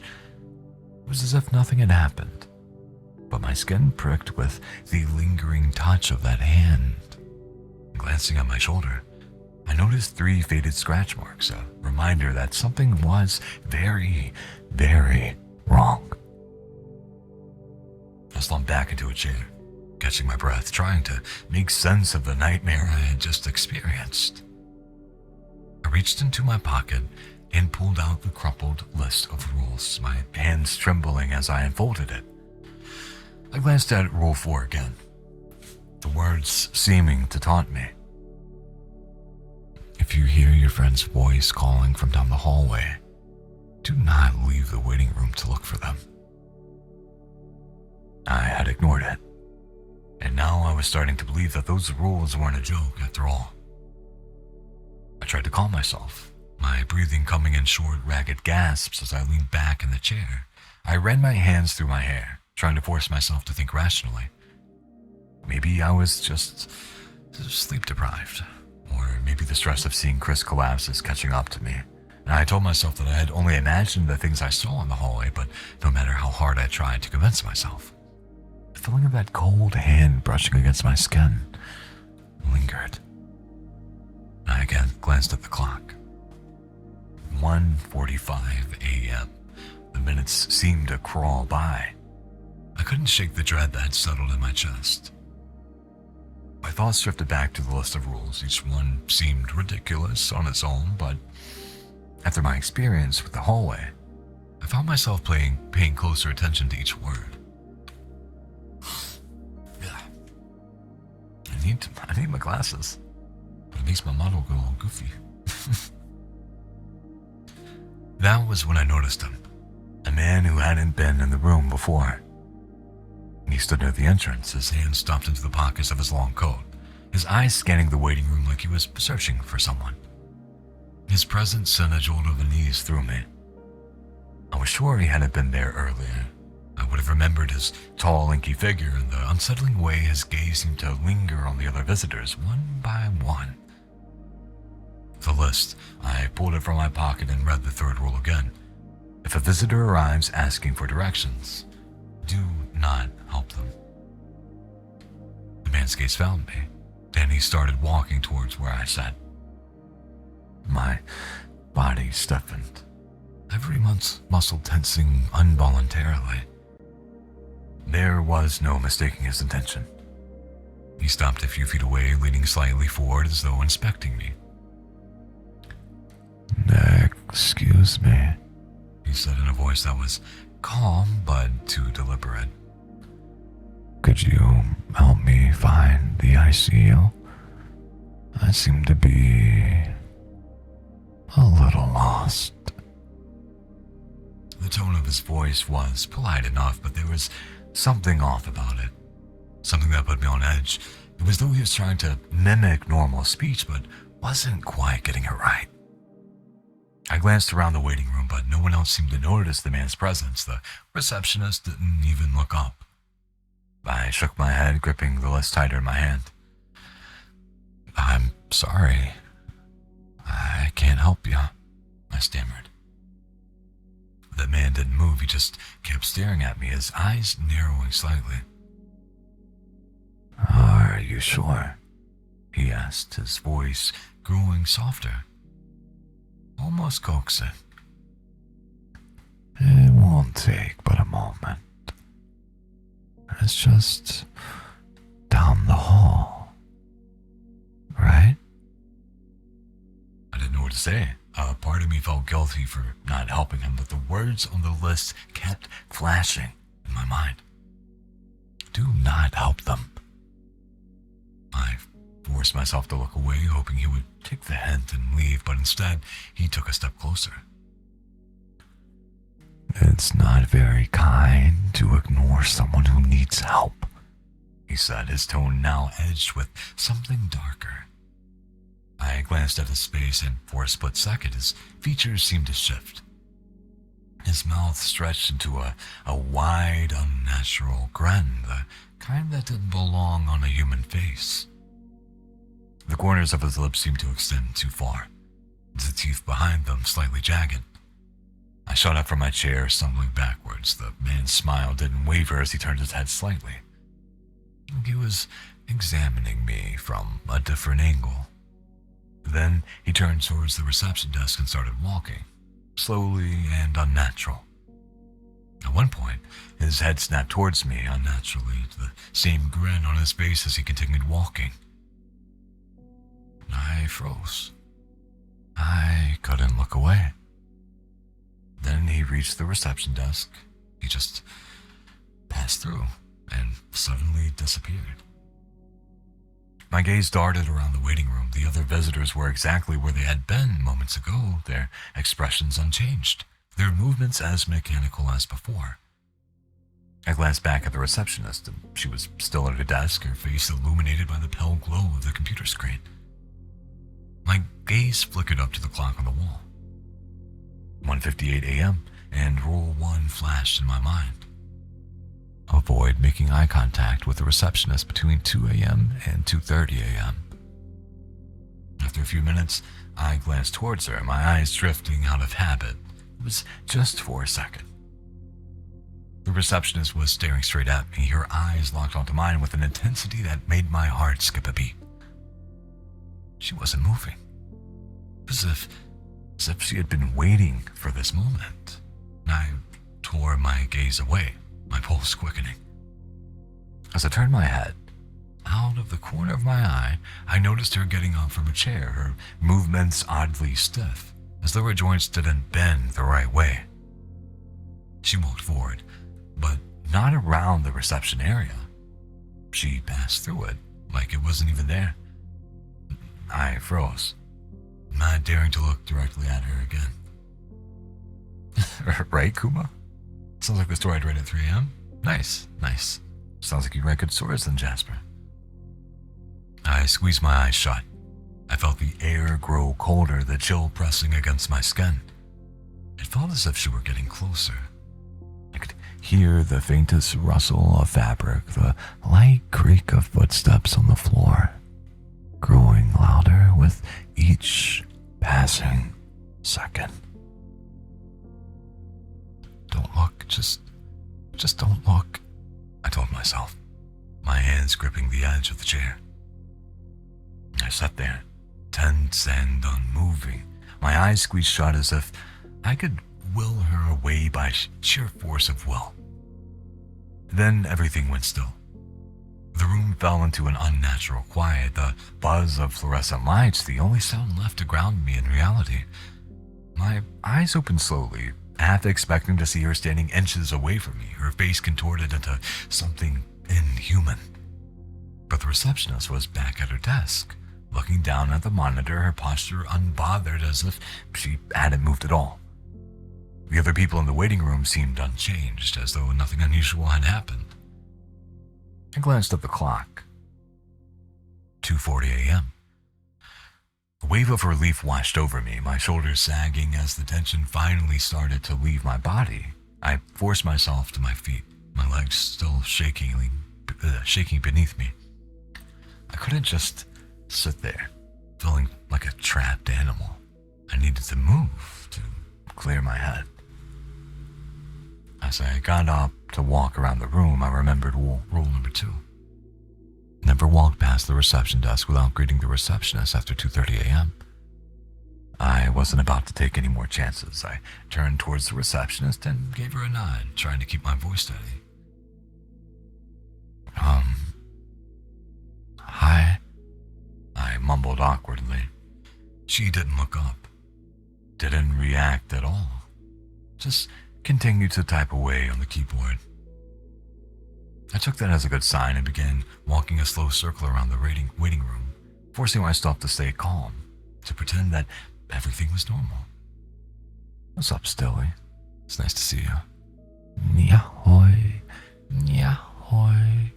We reading some spoopy stories and kind of chatting and doing triggers in between. As you can hear, the binaural audio that I promised for Monday is here a couple days early. It's like a worse version of Christmas, right? Very spoopy. Yeah, I like it. It's pretty good writing. There's like just a couple of things that are, but I like it. The idea is really nice. She didn't look up, didn't react at all, just continued to type away on the keyboard. I took that as a good sign and began walking a slow circle around the waiting room, forcing myself to stay calm to pretend that everything was normal. The chill in the air hadn't entirely left. As I walked, I could feel a very subtle shift in the temperature, a lingering cold that seemed to follow me. The overhead lights flickered faintly, casting brief shadows along the walls, giving the impression that the room was expanding and contracting with each pulse. As I rounded the corner, I felt the presence behind me, something that wasn't there before. I didn't hear footsteps, but I sensed it nonetheless, like the weight of an unseen eye pressing on my back.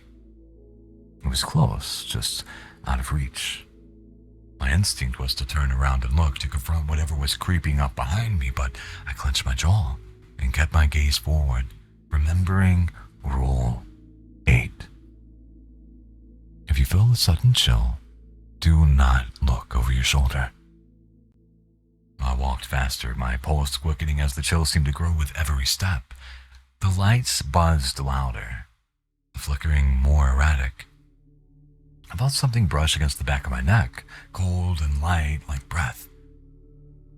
I didn't stop until I reached the chairs again, sinking into one with a shuddering breath. The presence faded, though the air remained icy. I rubbed my hands together to warm them. I glanced back towards the reception desk, half expecting to see the receptionist watching me again, but she remained focused on her monitor, her face lit by the soft glow of the screen. I leaned back in my chair, my heart still racing. I couldn't shake the feeling that something was terribly wrong, that the rules on that crumpled piece of paper weren't just random scribbles left behind to scare people. Whatever game I'd found myself in, it wasn't a joke. And now, the only way out seemed to be playing along. I sat there for a long moment, my body trembling, trying to calm my nerves and slow my breathing. That's when I heard the automatic door slide open with a soft hiss. I looked up, expecting to see another late-night visitor or a nurse making the rounds, but my heart almost stopped when I saw who stepped inside. It was Chris. He looked perfectly fine. Normal. His face had color, his clothes were clean. There wasn't a single sign that anything had ever been wrong with him. And relief rushed through me. I felt the tension in my muscles finally ease. Chris's eyes found mine, and he broke into a small smile as he walked over. "Hey, Adam," he said casually, the voice the same as always. "They let me out early." The relief was so overwhelming that I laughed out loud. "Chris, hell out of me, I said, shaking my head. Are you sure you're okay? You looked pretty bad earlier. He shrugged, giving me a dismissive wave of his hand as he settled into the chair next to me. Yeah, I'm fine now. Whatever it was, I guess it passed. They ran a few tests and said that there's nothing serious. He flashed that familiar grin, the one I'd seen 1,000 of times. Guess I'm just too stubborn to stay sick. As we talked, something in the back of my mind edged. There was an unsettling quality to the conversation, but I couldn't quite put my finger on it. Chris was acting normal. Too normal. He was speaking in a calm, deliberate tone, his words perfectly measured. I brushed it off, figuring it was just my nerves playing tricks on me after everything that had happened tonight. Still, as Chris continued to talk, a strange sense of deja vu settled over me. It was as if the conversation was looping back on itself, repeating the same phrases. His voice had the same rhythm, the same inflection, almost like a recording on a loop. Suddenly, I turned to see a nurse walking briskly down the hallway, pushing a gurney. My stomach dropped when I saw who was lying on it. Chris. He was unconscious, hooked up to a heart monitor and oxygen mask over his face. My gaze darted back to the seat next to me, but the chair was empty. The Chris who had been sitting beside me was gone, vanished as though he'd never been there at all. My skin prickled as a wave of cold panic spread through me. I stared at the empty chair for a long moment, my heart pounding in my ears. Then I saw the nurse walking by the waiting room. She glanced over at me briefly, her expression neutral. I jumped up from my chair. Wait, I called after her. There's Chris, okay, my friend. He was just sitting here. What's going on? The nurse slowly turned to look at me with a small, tight-lipped smile. Your friend is stable, she said, but he hasn't woken up yet. Her words hung in the air, leaving me cold and confused, and I glanced back at the empty seat, then at the nurse as she continued down the ER hallway. My head was spinning. Had Chris really been here, or had I just imagined him? I sank back into my chair, my body heavy with fatigue and fear. I glanced at the clock again. 3 a.m.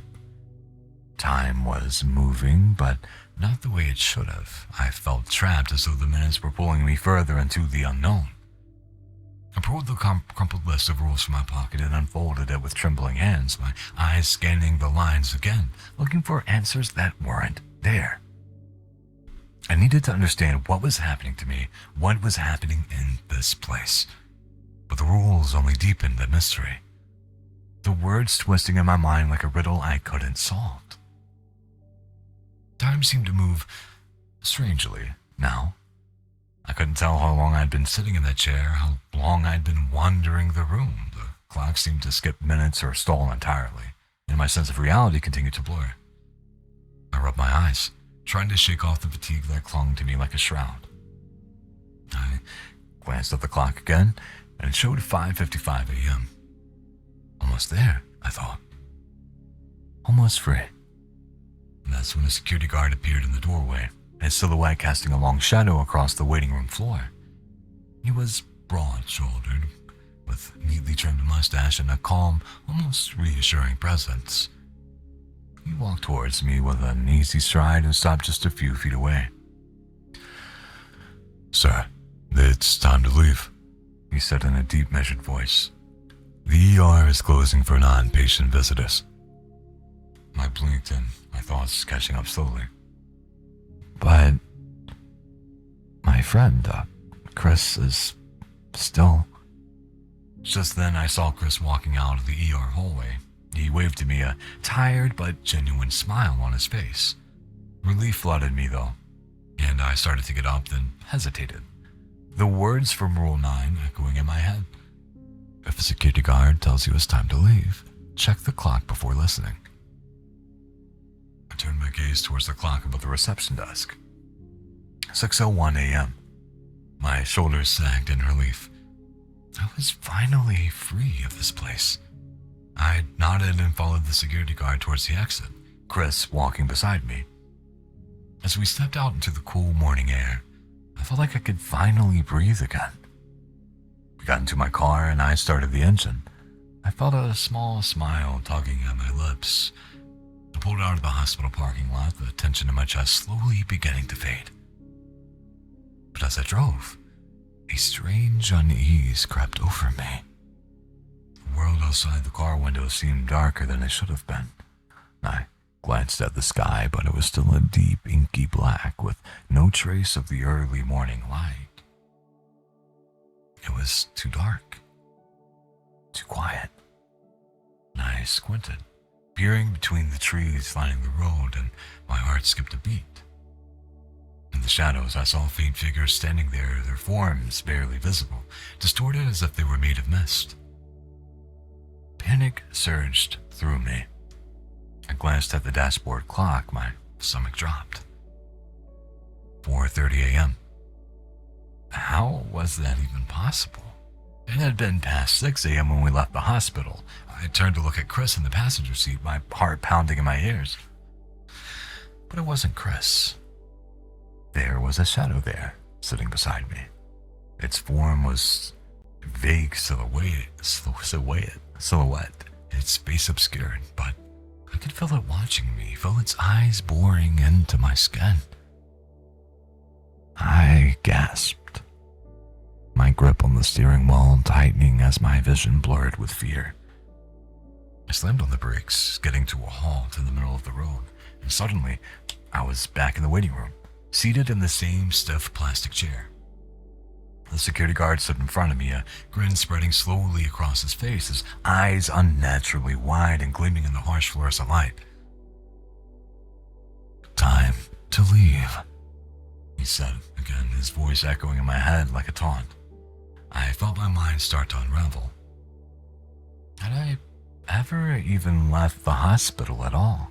Was I trapped here, destined to relive these twisted events over and over again?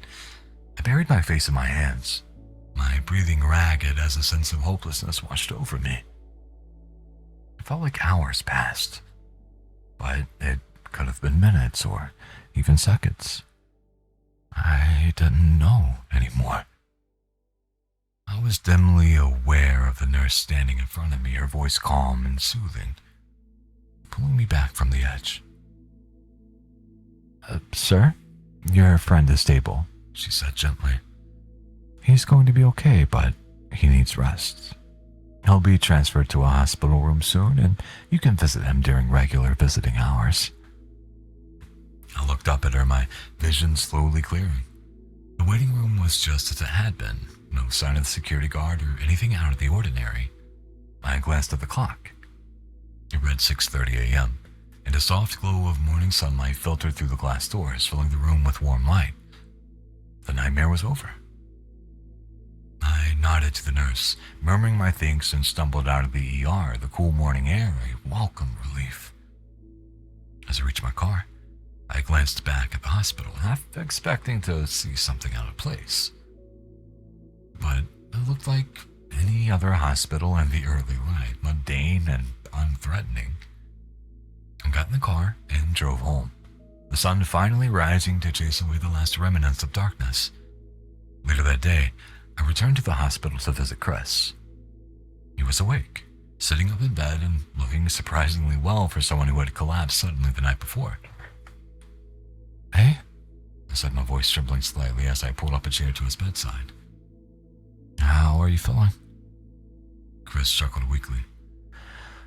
"Better than I should, I guess," he replied. "But I had the weirdest dreams last night. It was like I was half conscious the whole time." My heart skipped a beat. "What kind of dreams?" Chris frowned, his brow furrowing as he tried to recall. One of them was... I came into the ER and saw you sitting in the waiting room. You looked pretty freaked out, and then there was another one. We were leaving the hospital together, just driving away into the night." cold shiver ran down my spine, but I forced a smile and nodded. Yeah. Weird, I said quietly, my mind racing with the memory of last night's events. As we sat there talking, I glanced at my shoulder, where a constant pain kept tugging at me, and I saw 3 scratch marks from last night.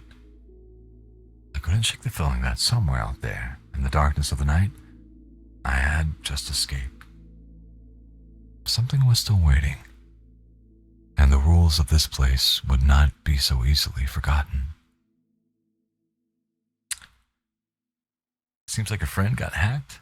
Yeah, that's not great. Would I rather have... That means nothing to me. I don't know what any of that means.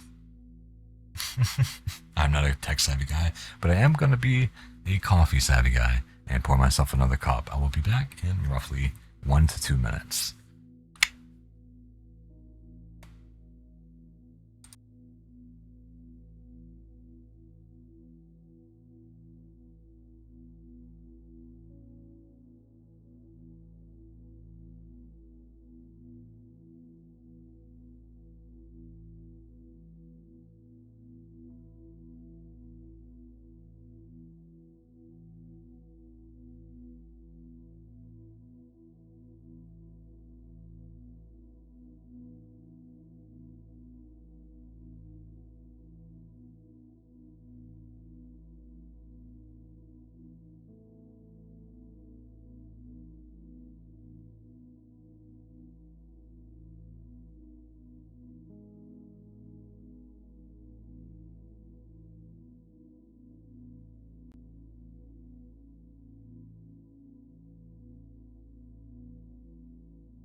Well, I had to make some, so it's brewing currently. It was like me trying to fight falling asleep on the couch. Oh no. Oh no. That's sometimes me in my chair. Like I love rocking. I'm always in movement, pretty much. Except when I do this. I guess I kind of am with the 2 mics. But yeah, I sit there, listen to black metal or like some old school death metal, and just kind of sometimes drift off. Like I'm sleeping, but I want to listen to music, but I want to listen to new releases. I normally revisit them anyway, if it was something good at least. There were some new releases that were pretty sweet. You just saw the notification. Yumi. Yumi. What's up, Biani? Biani. How are you? You both should be asleep. It's so late.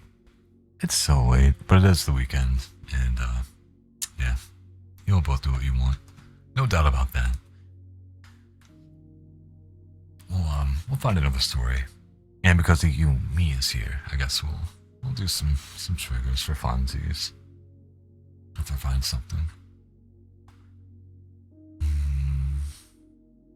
I need to like find a better position for my posture. Just about safe for a Yumi to go to sleep. Don't be a hypocrite, Kuma. Yo. Getting to bed? Yippee. Yeah, boy.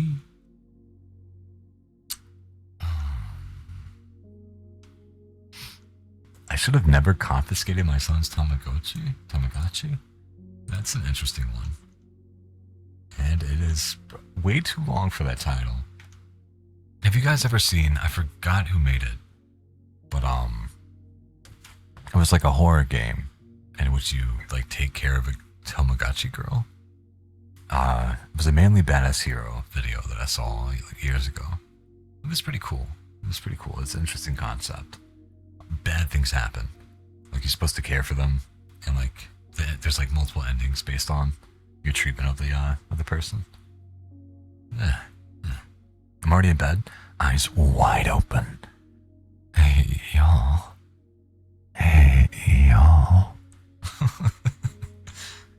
That's fair.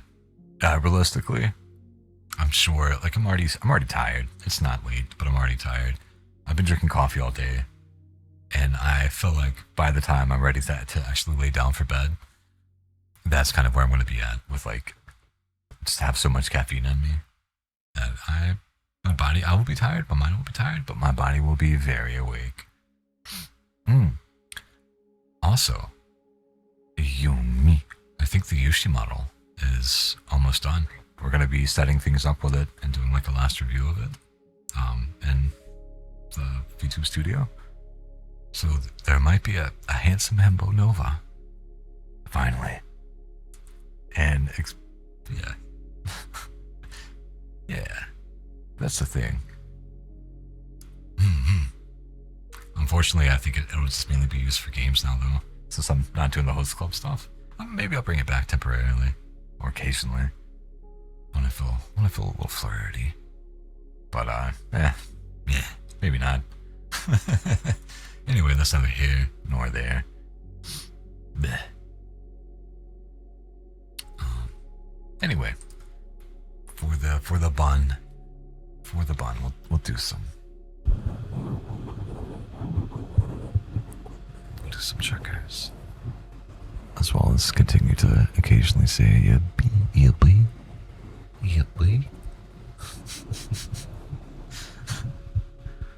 Story reading with it would be so nice. Absolutely not. There's no way I can concentrate.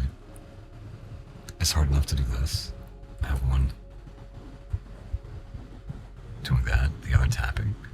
My brain does not function like that. I don't have that ability.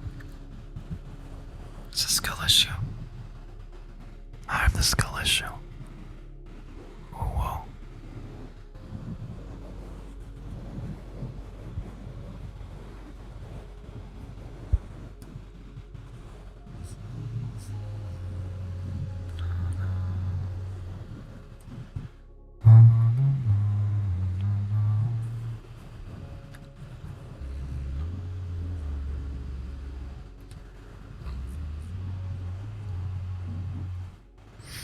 I mean the mono ooh, but I'd love triggers with reading. No. The only one I might be able to do is like tappies on the book, but I think that would probably be best with the 3DO. These are at really weird heights, so it makes it a bit difficult to do. I feel like with the 3DO I could like angle it a bit, you know what I mean? Like have it below me, but angle it up, like around chest height. So I could still like, you know, I think it would just look weird if I dip down too much, but I can also maybe adjust the camera. I don't know. It's a problem for an experiment for the future. This is what tappies would sound like while I read them.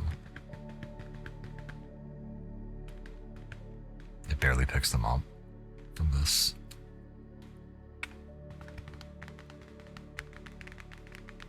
But also, like, I really struggle to do multiple things at once. Tapping and reading seems like it would be easy, and it probably is for most. But not for this guy. Not for this guy.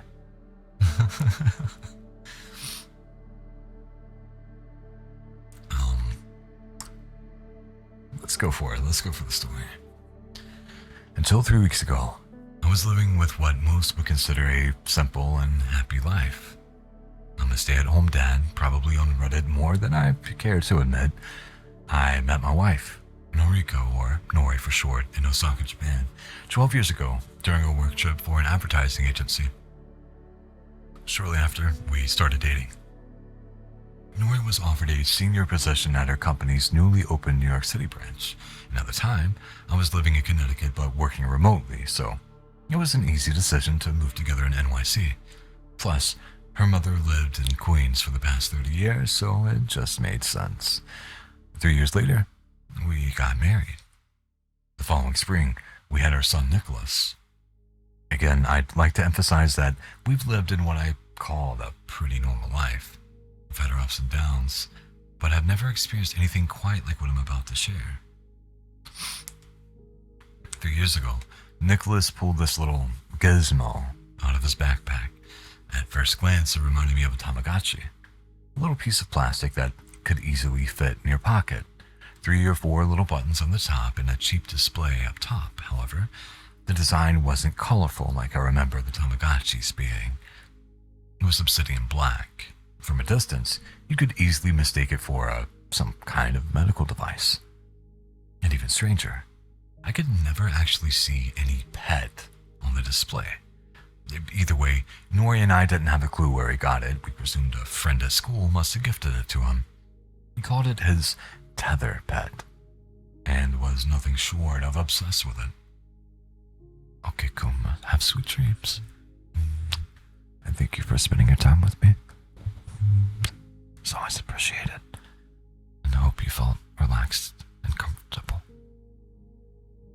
I mean, I could understand. I remember getting a Tamagotchi for Christmas when I was his age. It felt like you were responsible for some other life form. Your relationship with the toy often felt like a life or death situation. Nikki was under a similar spell. So, that same Sunday, we piled into Nori's Corolla and took the BQ Expressway to Mount Sinai Hospital in Queens to visit her mom, Aki, who suffered from bone cancer. Nikki was in the back seat, attending to his tether pet. How's your Tamagotchi, buddy? What? Your little pet there. Nikki was normally eager to yap Nori and I's ears off about whatever his fascination of the day is, but for whatever reason, his tone was flat and serious when discussing his tether pet. Fine. Oh yeah? You got a name for him? It's a girl. Oh, cool. What's her name? Baba. It came with the name. I didn't get to pick it. Nori tried to play along. Baba, that's cute. Not really. She's always hungry. And whenever she poops, I have to clean it up. I let out a laugh. Reminds me of somebody I used to know. No, Dad, it's a lot of responsibility. You wouldn't understand. Nori and I laughed. The simple joys of parenthood. We arrived at Aki's room only to be held back by a couple of nurses. They asked us to wait while Grandma's bedpan was being changed. It saddened me to think about how Aki had wilted over the past year. It didn't seem long ago she was in our living room bouncing Nikki on her knees, singing that silly old horse racing anthem.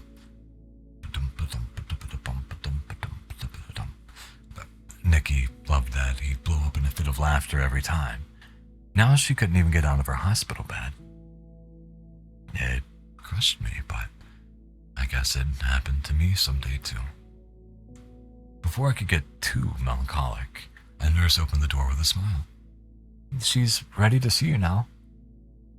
We stepped inside and there was Aki, but still glowing, albeit dimly, with her usual tender smile. Nikki snapped out of his fall with her in sight, running to her bedside. Grandma. Aki tried to roll over and muster a hug for his reception, but it was clearly too much for her. Nori and I followed close behind.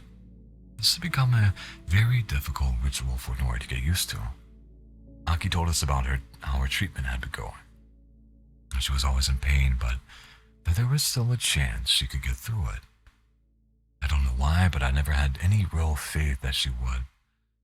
I guess I've seen this scenario play out one too many times, and in my experience at least, it never ended how we all prayed each night that it would.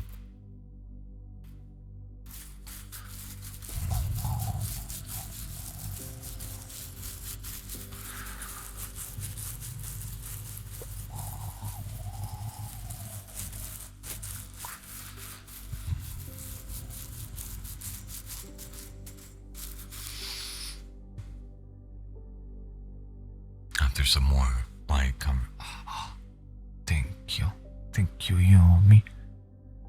I'm scratching my beard, bro. Scratching my face.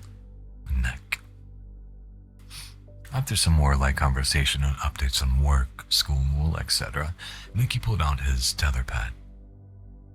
Oh, how are you liking the new toy Grandma gave you? Nori and I looked over at each other flabbergasted.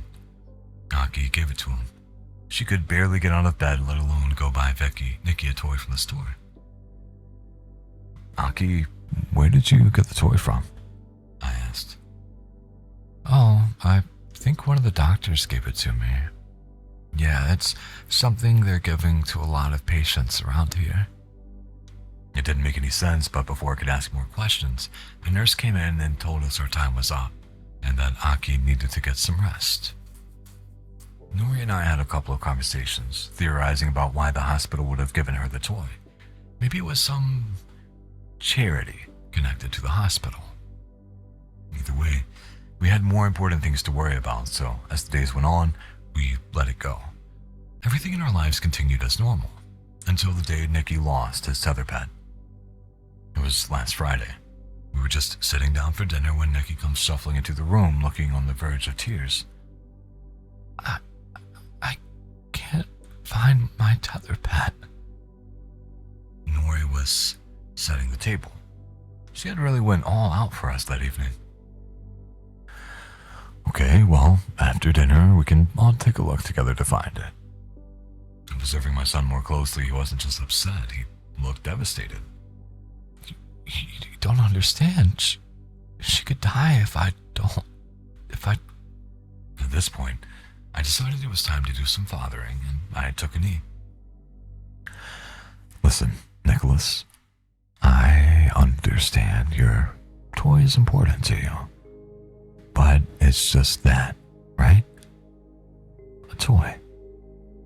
So, let's sit down and eat the dinner Mama made with us, and we can take a look after. Okay? I gave him that stern but tender look a father gives to ensure his way, and Nikki nodded solemnly. I gave him a hug and a rub on the back. All throughout dinner, Nikki avoided our conversation starters.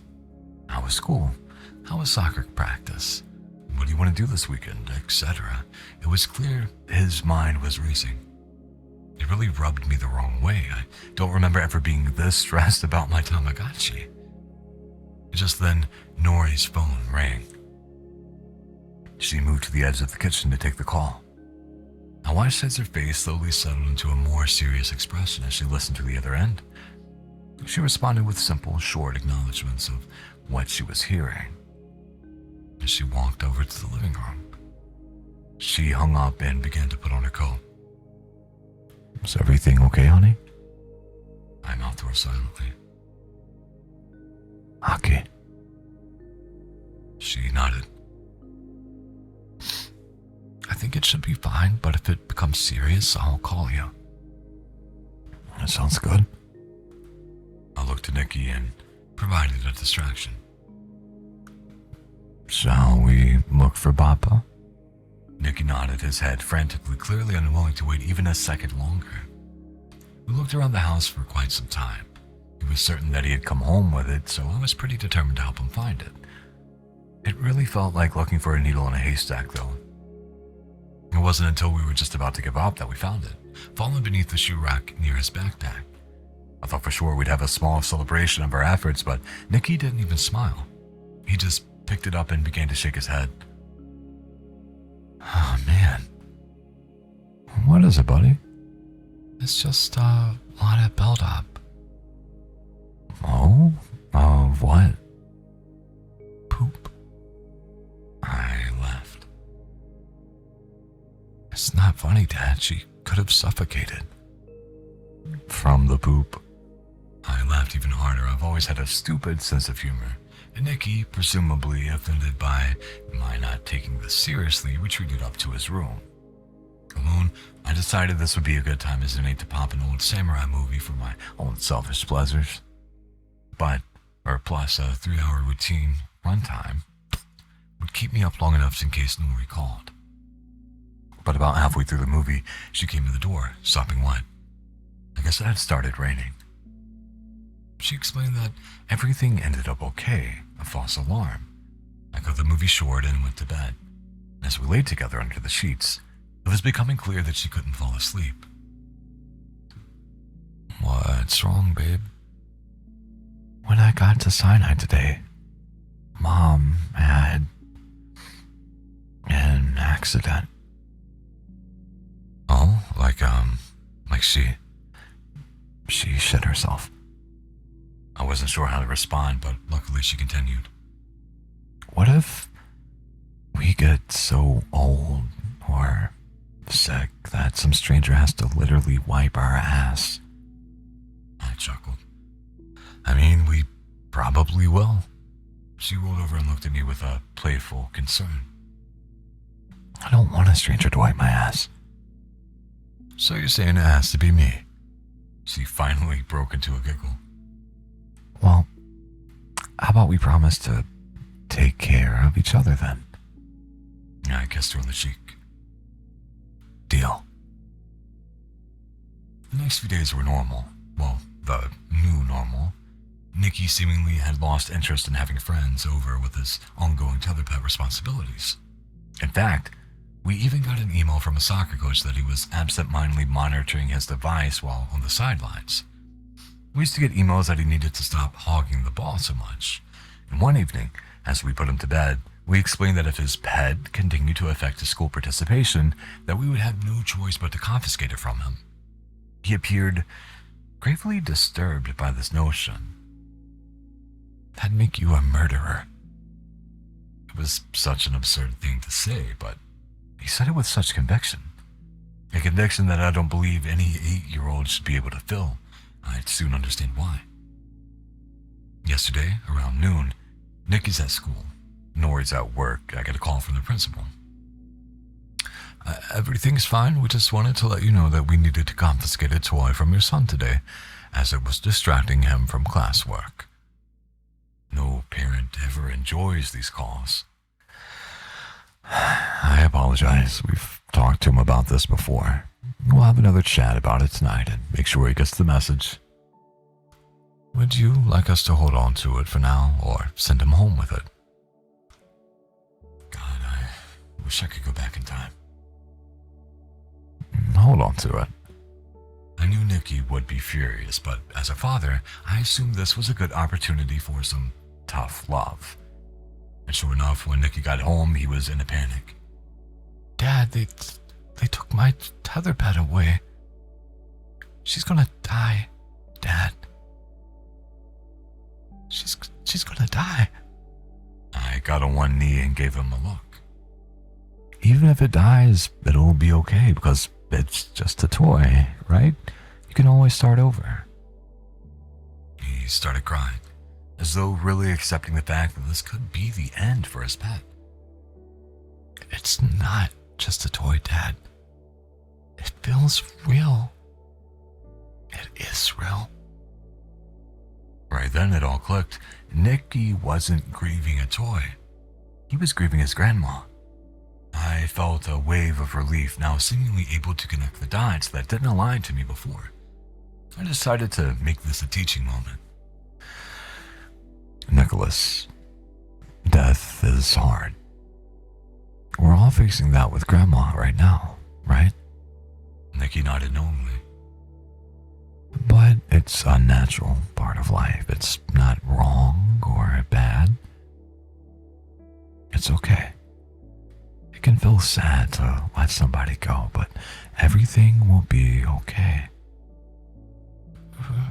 Really? Come here, pal. I pulled him in for a hug. Death is what makes life special. It's what makes each moment count. It's a good thing. Snot was running down Nikki's nose onto my shoulder. But I don't want Papa to die. I know. Just then, my phone began to ring. It was Nori. Hi, hon. What's up? The hospital just called me. I think it's happening. My heart stopped. I let go of Nikki. He stepped back, feeling my mood shift.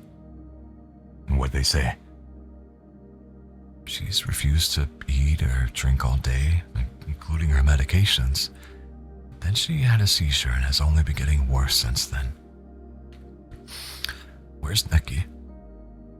Why did this feel familiar? The sensation, it was like deja vu. I could feel myself freezing up, and Nikki tapped my knee. Daddy, what's wrong? I blurted out. Honey, what was the name that you called Mom as a baby? Nori seemed frustrated that I had ignored her question. Gaba or Baba, I think. Babe, you and Nikki need to meet me at Mount Sinai. A jolt of fear struck down my spine. All of a sudden, my mind felt like it was racing ahead of me. My mother-in-law's mortality.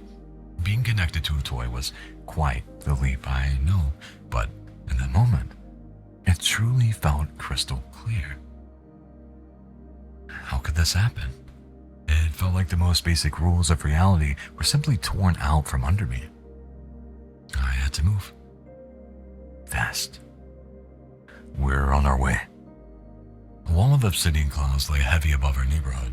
Nikki and I piled into the car. Daddy, where are we going? We're gonna go see Grandma. But we take a quick detour first, and Nikki looked afraid. Is Grandma gonna die, Daddy? We couldn't respond. What could I even say at that point? I'm supposed to be the voice of reason, but I felt like I was losing it. In fact, it had started raining and it took me 6 blocks to realize I didn't have wipers on. We pulled up to the school entrance. Nikki, wait here. I leapt out of the car before Nikki could question my actions. I ran up to the glass double doors, pounding my fist in the rain. Hey, is there anybody in there? Nothing. I ran around the building towards the gymnasium. Locked. I was really starting to feel hopeless. I noticed a window slightly ajar on the second story of the building. I tried scaling the wall, but the downpour made it impossible. This was so stupid. It occurred to me that this really could just be a crazy coincidence that my mother-in-law was dying right now, and I was here in the rain trying to break into an elementary school. But then I noticed a tetherball stand, held down by a weighted tire. I ran over to it, flipped it on its side, and with all my might pushed it towards the base where the window was. Got a good grip on it and started to climb. If I could balance on top, I should be able to reach the windowsill. The rain made my hands slippery, but I just focused on Akion, Baba. I felt a bellow of thunder rumble through the sky and knew my time was running out. Just as I had reached the top, I heard, Daddy, Daddy! Nikki was standing at the base of the tetherball pole, clearly scared, drenched in rain. I called out to him. Wait right there. I'll be... Bam! A crack of blinding white light. And then total black. I don't remember anything after that, just some vague limbo of nothing. I woke up late in a hospital bed. My body was aching all over. Craning my neck around, I pieced together that I was in Mount Sinai Hospital in Queens. I had no idea how much time had passed. Nori and Nikki quickly entered the room shortly after. My mind began to fill up with questions, but I was too weak to get them out. I just laid there in a daze. Nori started crying, and Nikki stood like a statue, just staring at the floor. I felt like Lazarus, back from the dead. The first question I managed to ask was if Aki was with us. She wasn't. Yeah, I've done my job. Now go lay down. She wasn't. A nurse joined us and explained to me that I had been struck by lightning on the tetherball pole, that they needed to run some additional testing that evening. My family doesn't know yet, but I am now suffering from electrical cardiomyopathy, I can't read, aka my heart is screwed. As I write this, Nori and Nikki are sleeping under the roof of our humble home, but I'm still here. I have no idea when I'm getting out. And the more I look into my condition, the more I wonder if I ever will. But this isn't the reason I'm sharing any of this now. It's because of what just happened to me only a couple hours ago. A man came into my room while I was sleeping, unannounced. He looked like a doctor, but didn't state himself as one. Simply, he placed his hand over mine. Give it to someone you trust. Then he left. I could feel a soft plastic object behind in my palm, but it was too dark to see. When suddenly a little display lit up. 8-bit text floated across the bright screen. FAFA. The text faded, leaving only my own bloodshot eyes gazing back at myself. Nicholas used to call me that. I feel so lost right now. I felt so hopeless. I don't know what any of this means or what I'm supposed to do. If anyone has gone through something like this or know someone who has, please tell me. I feel so alone. I don't want to die. I love you, Nori.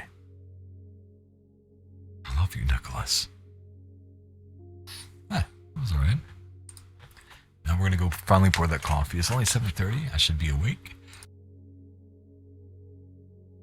I mean, that's fair. I sneezed so hard I broke my model. That was a nice one? Yeah, it was pretty cool. It's pretty cool.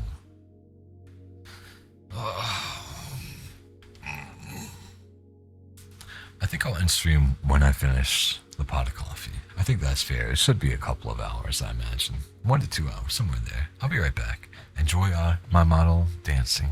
Maybe, maybe not.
You're still EP? Fair, same. I completely forgot that Eggy is going to be leaving tomorrow. So, maybe I'll drink this coffee a little bit faster than I intended so I can get time with her.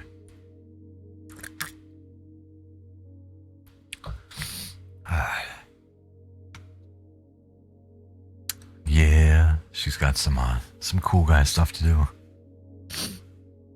So, my tummy is talking. I gotta make burgers tonight too, so I gotta maybe I'll stay like 30 minutes or an hour. My wife.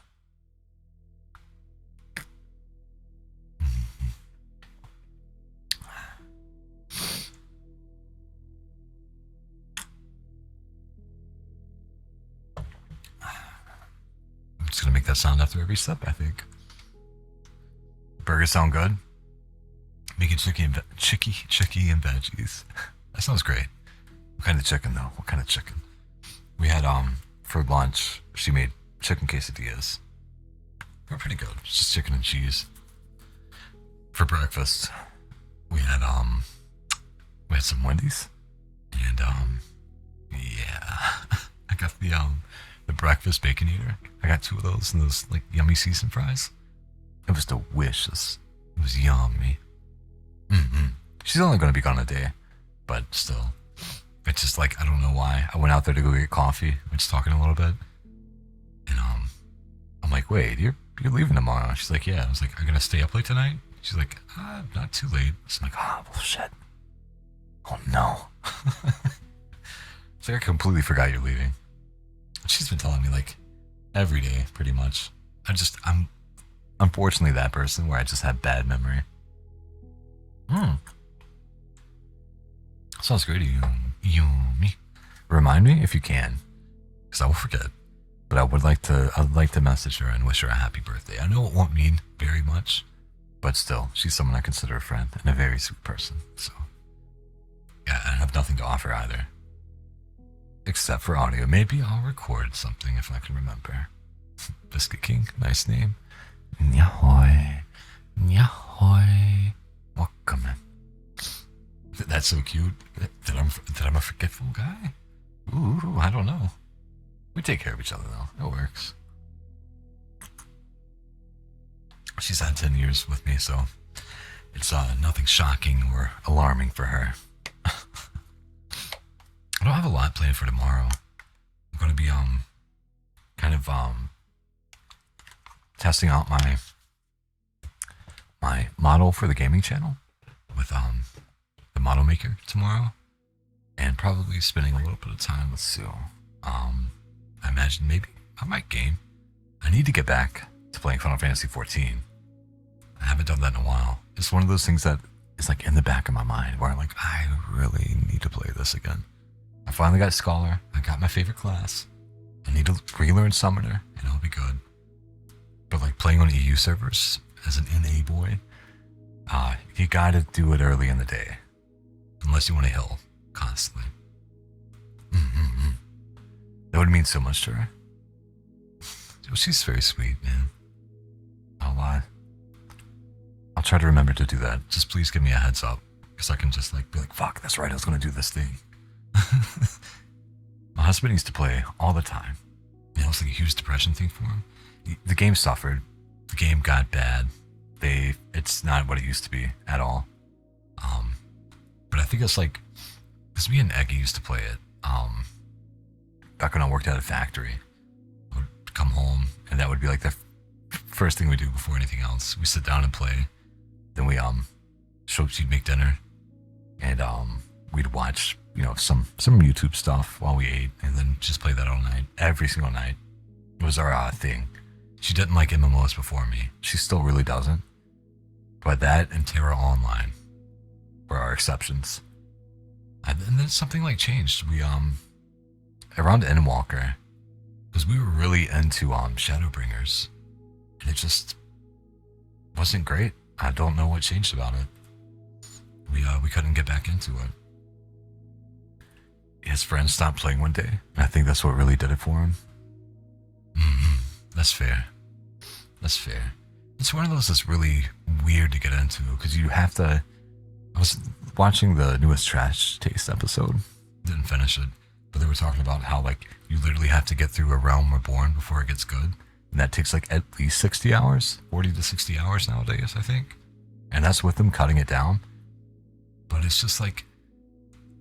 The state of modern MMOs just sucks.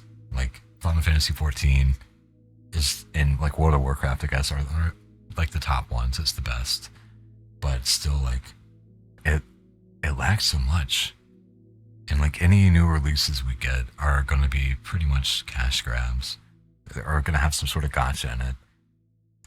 It's unfortunate. I am looking forward to the Blue Protocol release.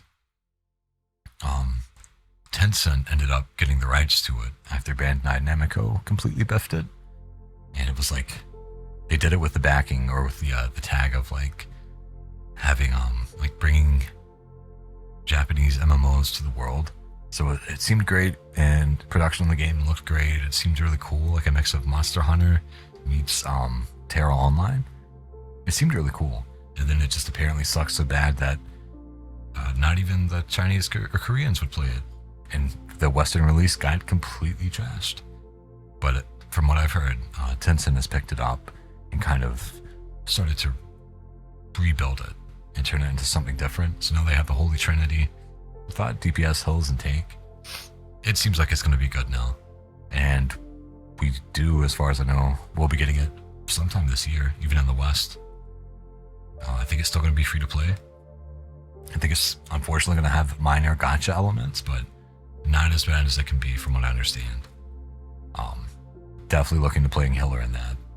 Healer and Mage. I love those two classes. Anyway, I'm not going to ramble. I'm not going to ramble about MMOs. I do that enough. But it's not the best thing to hear. Oh no, why does my model do this?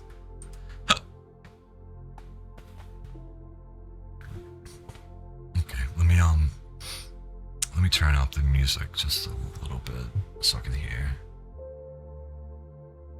Gacha has really bled into the gaming world. I know it's a shame.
Sweet dreams.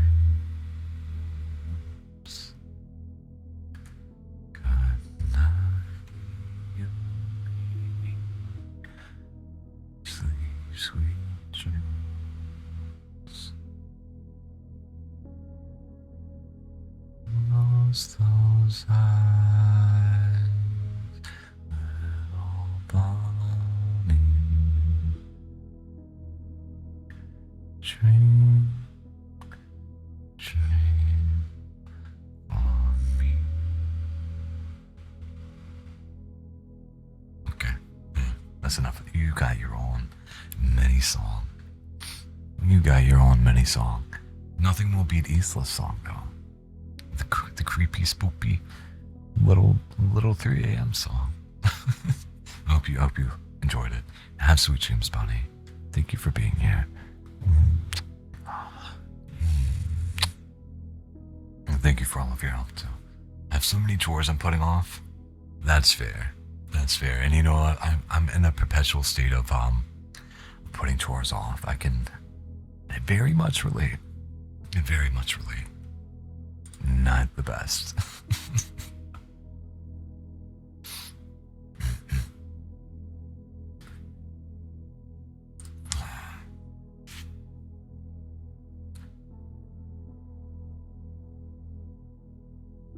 I think after we finish this cup, I'm going to end stream and hang out with the egg. If there are any redeems that you would like, please consider doing them now or shortly. Especially if they're triggers. I want to make sure I do them for an appropriate amount of time. I'm just so tired all the time lately. I don't know. Listen, it's such a weird thing feeling tired, right?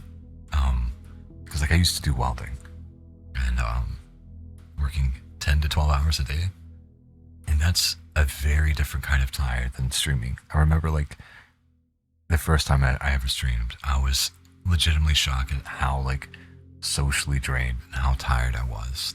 The battery's like definitely been extended. Just like with any work, the more you do it, the more energy I guess you have, more reserve you have for it.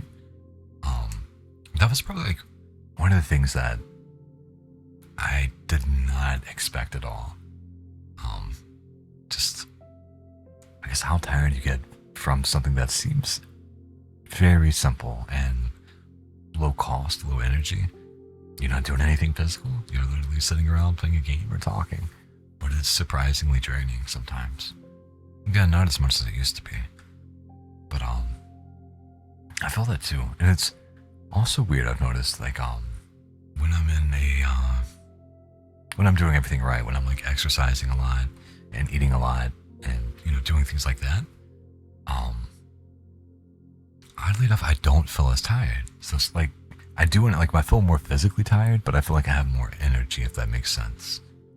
But these past like week or two, I'm slowly getting back up, you know what I mean? Slowly getting things back together where they should be. And I can definitely relate to feeling tired all the time. It seems like no matter how much coffee I have, I just feel drained. And maybe honestly that's part of the problem. Just like eating these Zens all the time and like drinking coffee all the time. Maybe it's just too much. I'm getting used to the stimulant effects of caffeine and nicotine, I guess. I don't know.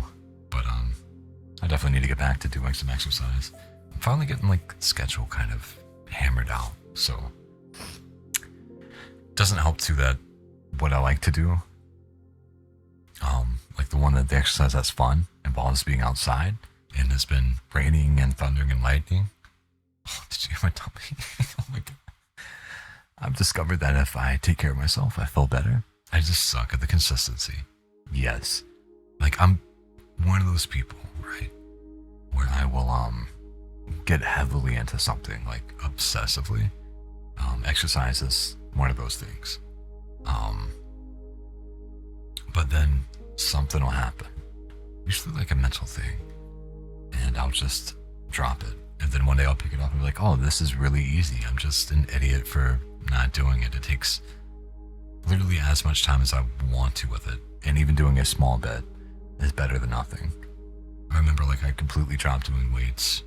And something that was like a warm up for me was like incredibly hard. And that was sad. I'm back to basically where I was though.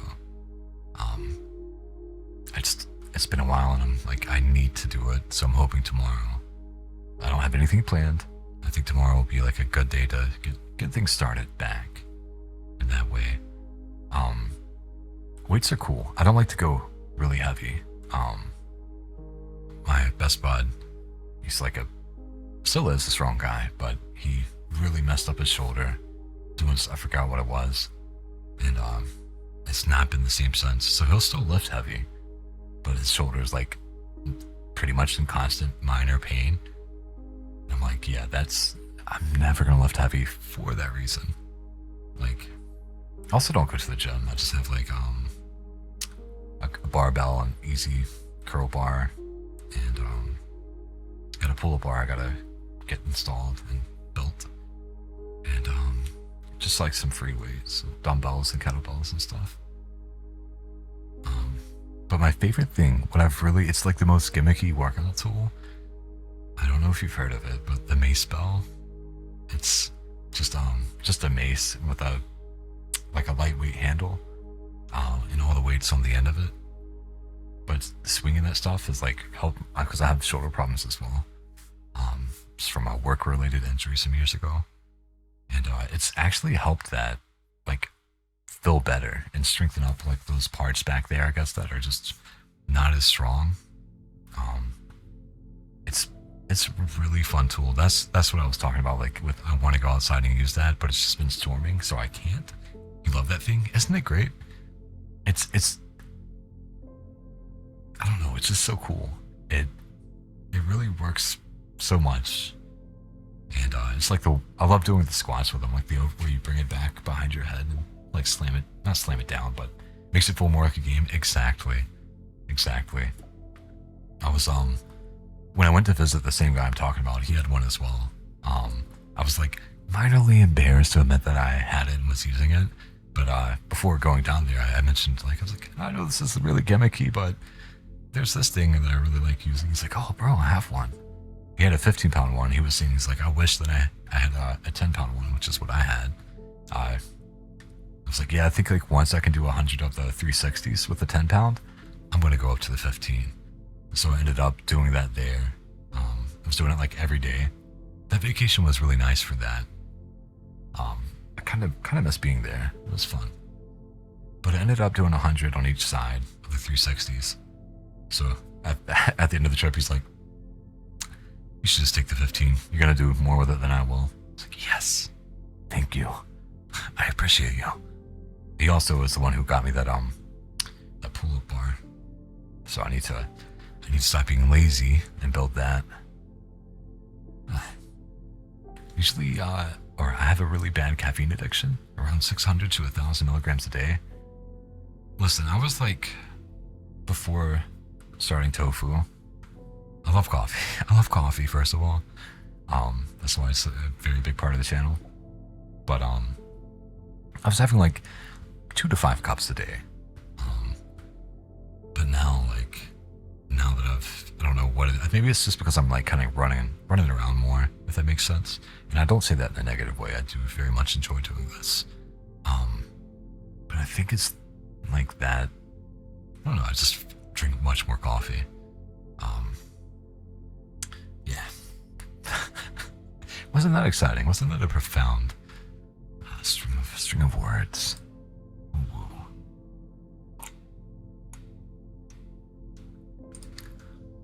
I don't think we'll have a short story. Maybe I'll go back to that subreddit if I can find it. We can end this on one more short story. I need to record some of these for YouTube, some of the longer, creepy ones.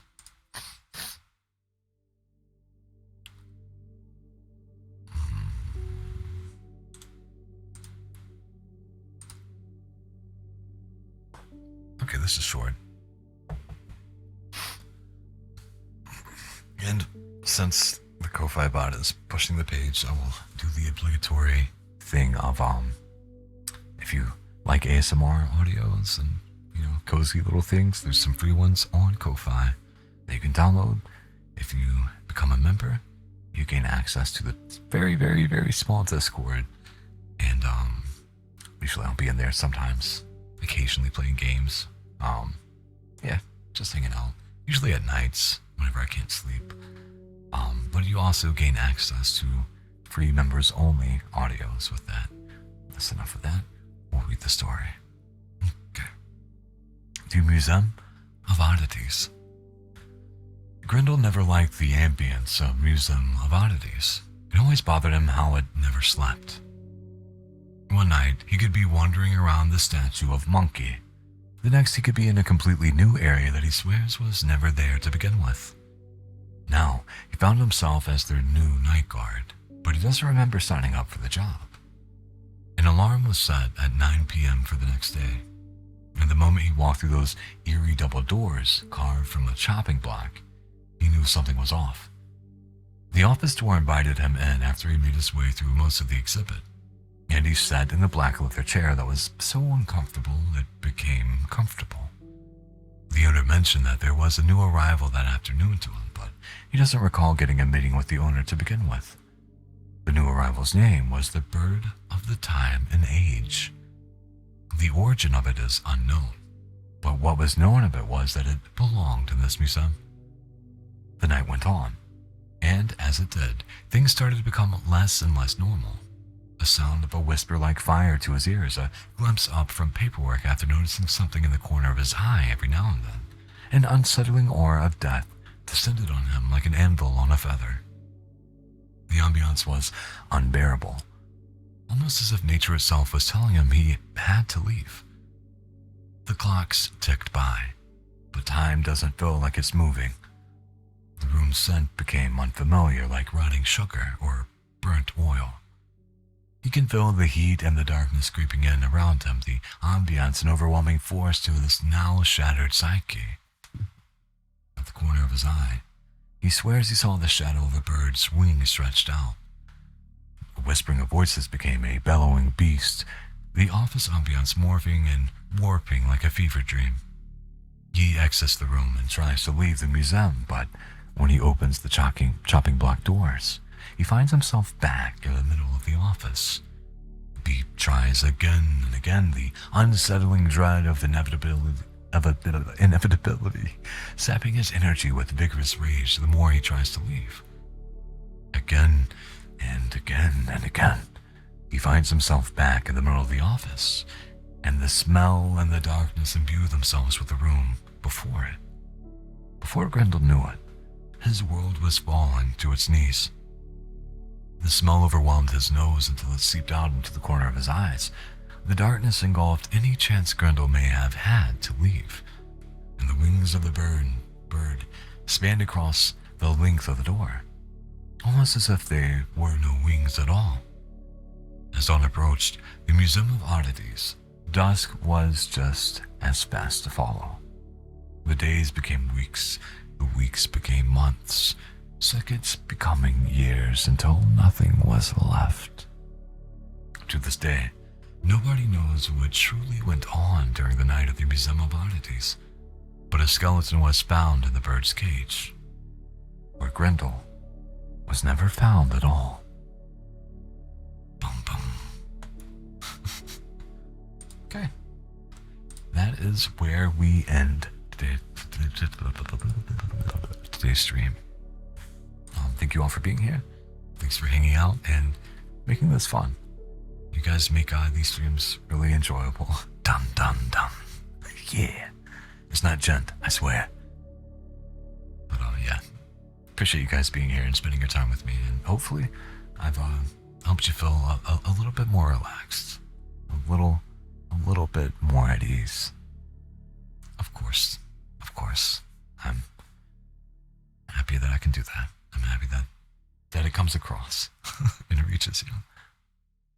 I'll see you guys potentially tomorrow. Don't really know what tomorrow looks like, but definitely on Monday at 9 a.m. EST. Take care, and yeah, I'll see you when I see you. Bye-bye.